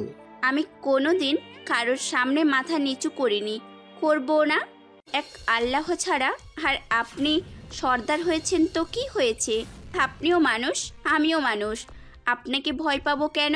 আর আমি রানী হব না। আপনি নিজেকে আমার যোগ্য রাজা প্রমাণ করে দেখান, আমি রাজি আছি। তবে সর্দার হাসতে হাসতে সামনে এগিয়ে গেল। তখন কাবির আলীকে টেনে ধরে বলল, আরে ভুটকি, তুইও মরবি, আমাকেও মারবি নাকি? যা বলে রাজি হয়ে যা। আমার মা, আমি এখনো বিয়ে করিনি, মরতে চাই না। বললেই হলো মেরে দিবে? আমার নামও আলিয়া, আমিও কম কিছু না। বল, আমার সাথে এক হাত হবে নাকি আমার যোগ্য প্রমাণ করুক, তবেই আমি মানব।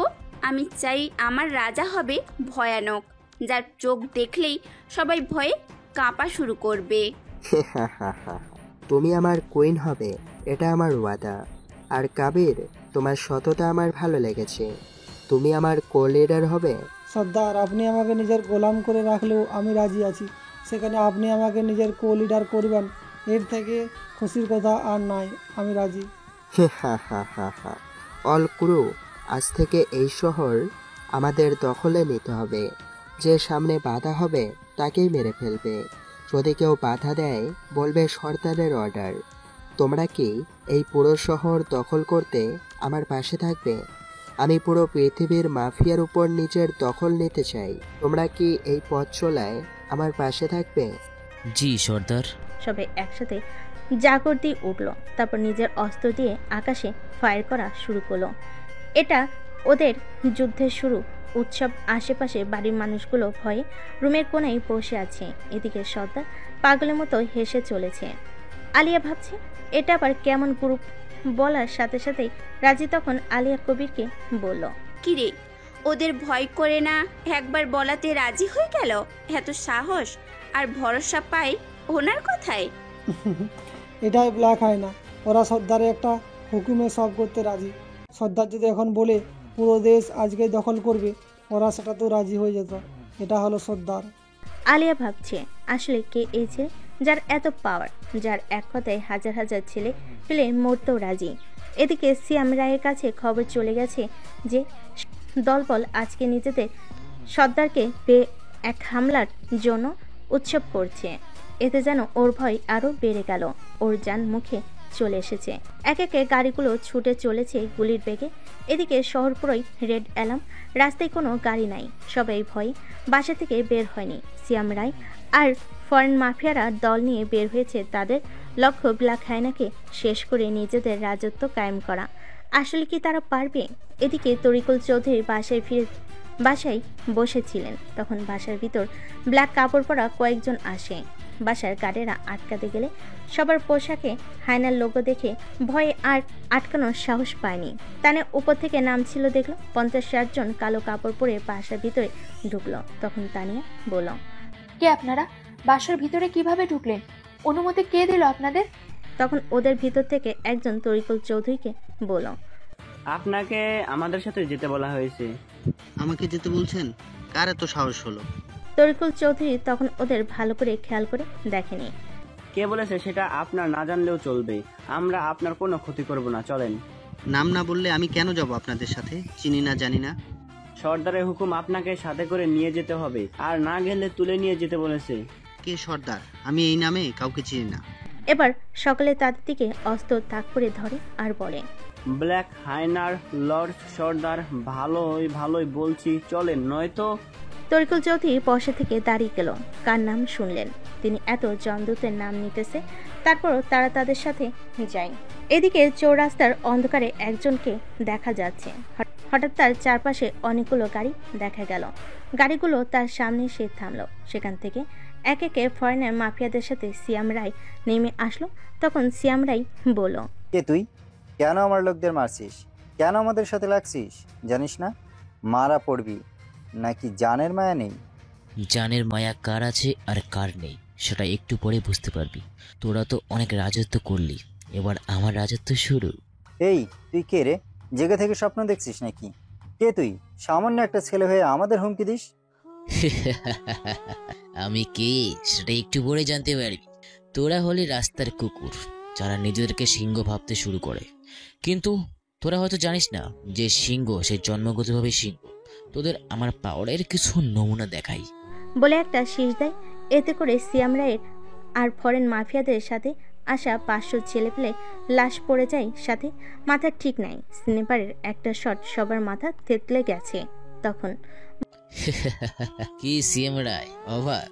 আর একটা জাদু দেখ বলে একবার তালি দেয়। তখন চারদিক থেকে সিংহের গর্জনের মতো ছেলেপেলে চিৎকার করছে। ওরা নিজেদের চারিপাশে দেখে 1 লাখ ছেলেপেলে হাতে আধুনিক সব অস্ত্র নিয়ে দাঁড়িয়ে আছে।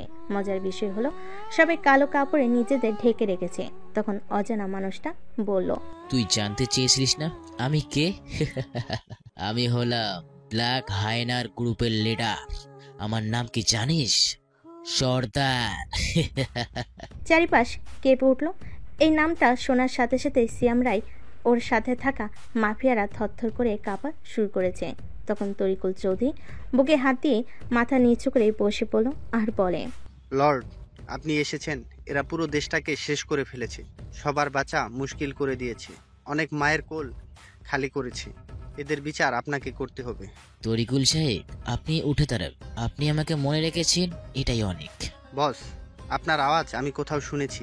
কিছু মনে না করলে আপনাকে দেখতে পারি আমি? আমাকে দেখে পারবেন তো ঠিক থাকতে? ওকে, আমি আজকে সবার সামনে আসবো। বলে অজানা মানুষটা নিজের মুখের কাপড়টা সরালো। ওখানে থাকা কাবির, আলিয়া, তানিয়া, সিয়াম রায় সকলে তার চেহারা দেখে সবার মুখ দিয়ে একটা কথাই বের হলো, অভ্র। তাহলে বুঝতে পারলেন তো সর্দার? আলিয়া বুঝতে পারেনি, কারণ অভ্র ভয়েস চেঞ্জ করে কথা বলছিল। এখন ওর চেহারা দেখে অবাক। অভ্র না, দ্য ব্ল্যাক হাইনার কিলার লর্ড সর্দার।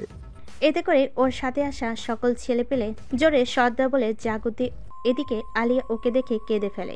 দড়িকে লাফ দিয়ে দুপা দিয়ে জড়িয়ে ধরে আর সারা মুখে কিস করতে শুরু করে। আরে আরে করছিস কি? থাম থাম, আমার মুখে কি মাখিয়ে দিলি? সি চুপ হারামজাদা, তোর খুব ভালো লাগে আমাকে জ্বালাতে, তাই না? আমি ভয় পেয়ে গিয়েছিলাম, তুই তখন কই গেলি আর আসলি না। আমি ভাবছি তোকে আবার হারিয়ে ফেললাম। এবার আমার কোল থেকে নাম, আমি আর হারাবো না। এবার হিসাব নেব। অপর দেখলো তানিয়া মাথা নিচু করে দাঁড়িয়ে আছে। তখন বলল, তা মিস তানিয়া, এবার কি হলো? আমাকে তো মেরে দিয়েছিলে, কিন্তু আল্লাহর দোয়াতে তোদের হিসাব দিতে ফিরে আসলাম। আর সিয়াম, হা, তোকে তো আমি নতুন স্টাইলে মারবো। আগে তোর চেলাদের খাতির করি। আমার দলের ভাইরা, তোমরা আজ নিজেদের ক্ষুধা মিটিয়ে নাও। শুধু সিয়ামকে ছেড়ে সবাইকে শেষ করে ফেলো। তখন সবার আড়াল থেকে ব্ল্যাক হাইনার টপ কিলারের 100 জন বের হয়ে আসলো। তখন অভ্র বলল, জানিস, এরা হলো মানুষরূপী জানোয়ার। এরা যাকে ধরে তাকে শেষ না করে থামে না। আজ তোর সাথীদের শেষ দিন। ইশারা করতে সবাই এগিয়ে গেল। যাকে পারছে তাকে এক কোপে আলাদা করে ফেলছে। রাস্তা যেন যুদ্ধক্ষেত্রে পরিণত হয়েছে। এদিকে অভ্রর হাত বাড়িয়ে দেয়। দুজন ওর হাতে চাইনিজ কল আর কাটানা এগিয়ে দেয় সিয়ামের দিকে। তককে শয়তান হাসি দেয় আর বলে, the death game is on. Siam, তোকে পরে মারবো। তার আগে আদিল আর তানিয়া, তোদের কিছু বলি, তোরা সেগুলোর উত্তর দিস। আমার সাথে এমন করলি কেন? বলতে পারিস আমার অপরাধ কি ছিল? ভাই, আমাকে ক্ষমা করে দিন। আসলে আমি টাকার জন্য পাগল হয়ে গিয়েছিলাম, যার কারণে ভালো খারাপ সব ভুলে গিয়েছিলাম। তুই ক্ষমা চাইছিস? তোরা যা করেছিস সেটা কেউ করেনি। তোরা যে এমন করবি, তোদের কারণে কত মায়ের কোল খালি, কত বোন নিজের ইজ্জত হারালো। তোদের বুকটা একবারও কাঁপেনি? আমাকে ক্ষমা করে দাও, আমি অনেক বড় ভুল করে ফেলেছি। তোমাকে কোনোদিন বুঝতে চাইনি। তোমাকে সবসময় অপমান করেছি, অবহেলা করেছি, সব সময় তোমাকে ছোট করেছি। আমাকে ক্ষমা করে দাও। চুপ, তোকে আর ক্ষমা? তোকে কোনোদিন ক্ষমা করতে পারবো না। আমার সাথে তুই যা করেছিস সেটা আমি ভুলে গেছি, কিন্তু তুই মেয়ে হয়ে তোর সামনে এতগুলো মেয়েকে নিজের ইজ্জত দিতে হলো, আর তুই দাঁড়িয়ে থেকে দেখলি। তুই কিছুই করলি না। ওরা তো কোনো অপরাধ করেনি। কেন এমনটা করলি? কি অপরাধ ছিল ওদের? আসলে আমি বুঝতেও পারিনি আমি এমন হয়ে যাব। তুই বুঝতে পারিসনি? তুই পারলেও কিছু করতে পারতি না। তুই ভিতরে বাহিরে সব দিকে দিয়ে মরে গেছিস। আর তরিকুল আঙ্কেল, আপনার ছেলেকে আমি মেরেছিলাম, কিন্তু তাকে তো বিনা অপরাধে মারিনি। সে কত ছেলে মেয়ে জীবন শেষ করেছিল, তাই তাকে মেরেছিলাম। আর আপনার মেয়ে বিনা কারণে এতগুলো মানুষের জীবন শেষ করে ফেলল, তাহলে ওকে কি করবেন? ও তো ওর ভাইয়ের থেকেও কম কিছু করেনি। আপনার মেয়েকে আপনার হাতে ছেড়ে দিলাম, বাকিটা আপনার ইচ্ছে। অপরের দলের সবাই আজ মনের রাগ মেটাতে পেরেছে। তাদের বদলা নিতে সবাই যে যার জায়গাতে দাঁড়িয়ে। অভ্র বলা কথাগুলো ঠিক একটু পাওয়ারের জন্য এতগুলো মানুষ মারা গেল। তখন সিয়াম রাই বলল, আমাকে ক্ষমা করে দাও অভ্র। তোকে করব, তাও ক্ষমা? তুই করেছিলি আমার বাবা মাকে ক্ষমা করেছিলি, তাদের গুলি করে মেরেছিলি। হা হা হা হা। তোর সেই সাথী কই, আবির শাহ? তখন 5 জন ক্রুর আবিরকে ধরে আনলো আর অভ্রর সামনে ছুঁড়ে ফেল। সেটা দেখে অভ্র পাগলের মতো হাসতে শুরু করলো আর বলল, তা আবির সাহেব কেমন আছেন? শরীর ভালো তো? আমাকে ধরে আনার কারণটা কি? আমি কি করেছি? তুমি অপরাধ করেছ, তোকে আমার সন্দেহ হয় তোর কথা বলার ভাব দেখে। তুই যেদিন আমার বাবা মাকে মারিস, সেদিন আমি শুনছিলাম ওনাদের তুই আমার সামনে মেরেছিলি। মনে পড়ে কিছু তোর? এ কাজে তোর সাথে ছিল সিয়াম। তাহলে তুই? হ্যাঁ, আমি আকাশ রহমানের একমাত্র ছেলে অভ্র রহমান, তোদের আজরাইল। বাবা বলেছিল আমার আজরাইল আসবে, তোর বাবাকে তখনই মেরে দেই। আর তোর সেই জিনিস। কিছু বলার আগে ট্যাস করে একটা শব্দ হয়। সবাই দেখতে পায় আবিরের মাথাহীন দেহটা মাটিতে ঢলে পড়ল। অভ্রর চেহারা রক্তে মেখে গেছে। শালা, আমার মাকে খারাপ ভাষা নিয়ে কথা বলিস? শালা, তোকে আগেই মেরে দিতে হতো। শালা মাদা শালা বলে চাইনিজ কুড়াল দিয়ে কোপাতে শুরু করে। একসময় দেখা যায় আবিরের শরীর ফালা ফালা হয়ে গেছে, তাও থামছে না। এদিকে সিয়াম রায়ের তো ঘাম ছুটে গেছে। এদিকে সবাই ভাবছে হ্যাঁ না খেপে গেছে। অভ্র এবার বলে, তোদের তিলে তিলে মারতে চেয়েছিলাম, কিন্তু তোদের মতো কীটদের জলদি উপরে যাওয়া ভালো। আমাকে কিছু বলার আগে ওর মাথা আদিলের পায়ের কাছে পড়ল। অভ্র নিজের অস্ত্র ফেলে আকাশের দিকে তাকিয়ে বলল, মম, ড্যাড, আমি পেরেছি তোমাদের খুনিদের মারতে। সরি, সেদিন আমি তোমাদের বাঁচাতে পারিনি। অভ্র উঠে গিয়ে সবার সামনে দাঁড়ায় আর বলে, তোমরা সবাই ভালো থেকো, আমি চলে যাব। আদিল, তুই যা চাইছিলি আমার কোম্পানি গ্রুপ সব তোর। আজ থেকে তানিয়া নিজের বাবা মার পাশে থেকে, ওনারা এমনি একটা সন্তান হারিয়েছে, তাই তোমাকে কিছু করলাম না। আমি সবার আড়ালে চলে যাব, আমার কাজ শেষ। স্যার, আপনি থেকে যান আমাদের সাথে প্লিজ। আমি যে কাজে এসেছিলাম সেটা এখন আমি চলে যাব। অভ্র আলিয়ার দিকে হাত বাড়ি ওকে নিজের কাছে এনে বলে, আলিয়া, আমার বাকি জীবনে আমার চলার পথে আমার সাথী হবে। হব। চল তাহলে। আর কাবির, তুই কি করবি? আপনি যেখানে আমি সেখানে। চল তাহলে, সবাই ভালো থাকবে। যারা যেটা দরকার ছিল দিয়ে দিলাম। দয়া করে আর কোনো মায়ের কোল খালি করো না, কোনো বোনের ইজ্জত নিয়ে খেলো না। যদি করো, মনে করবে হায়না আসবে আর সবাইকে শেষ করে চলে যাবে। আলবিদা। অভ্র তার দলবল নিয়ে অন্ধকারে মিলিয়ে যায়। এদিকে সবার চোখে পানি। সবাই নিজেদের ভুল বুঝতে পেরেছে, তবে এখন বুঝে লাভ নেই, অনেক দেরি হয়ে গেছে। 5 বছর পর অভ্র আলিয়া বিয়ে করে নেই। এখন তারা অনেক ভালো আছে। অভ্র একটা ছেলে আছে যার বয়স 2 বছর, নাম রেখেছে আধার। আজ আধারের জন্মদিন, বাড়িতে অনেক মেহমান। আলিয়া আর আধার রেডি হচ্ছে। এদিকে অভ্র হলরুমে বসে ফোন টিপছে আর কাবির বাহিরে কাজ দেখছে। এদিকে অভ্র একসময় দেখলো আধার আলিয়া সিঁড়ি দিয়ে নামছে। 3 জনকে বেশ লাগছে। আলিয়া পরেছে ব্ল্যাক কালারের লেহেঙ্গা আর অভ্র পরেছে ব্ল্যাক পাঞ্জাবি। অভ্র ওদের নিয়ে বাইরে এসে দেখলো অনেক মানুষ ওদের দেখার জন্য এসেছে।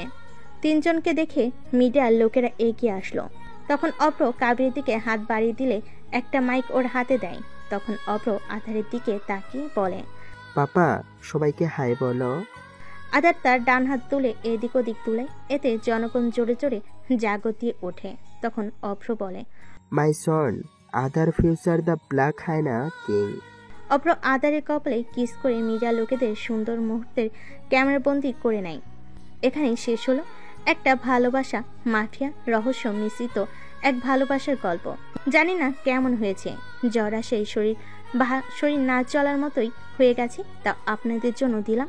সুস্থ হলে ইনশাল্লাহ সামনের দিন ফ্যান্টাসি গল্প নিয়ে হাজির হব। ততদিন অবধি ভালো থাকবেন, সুস্থ থাকবেন।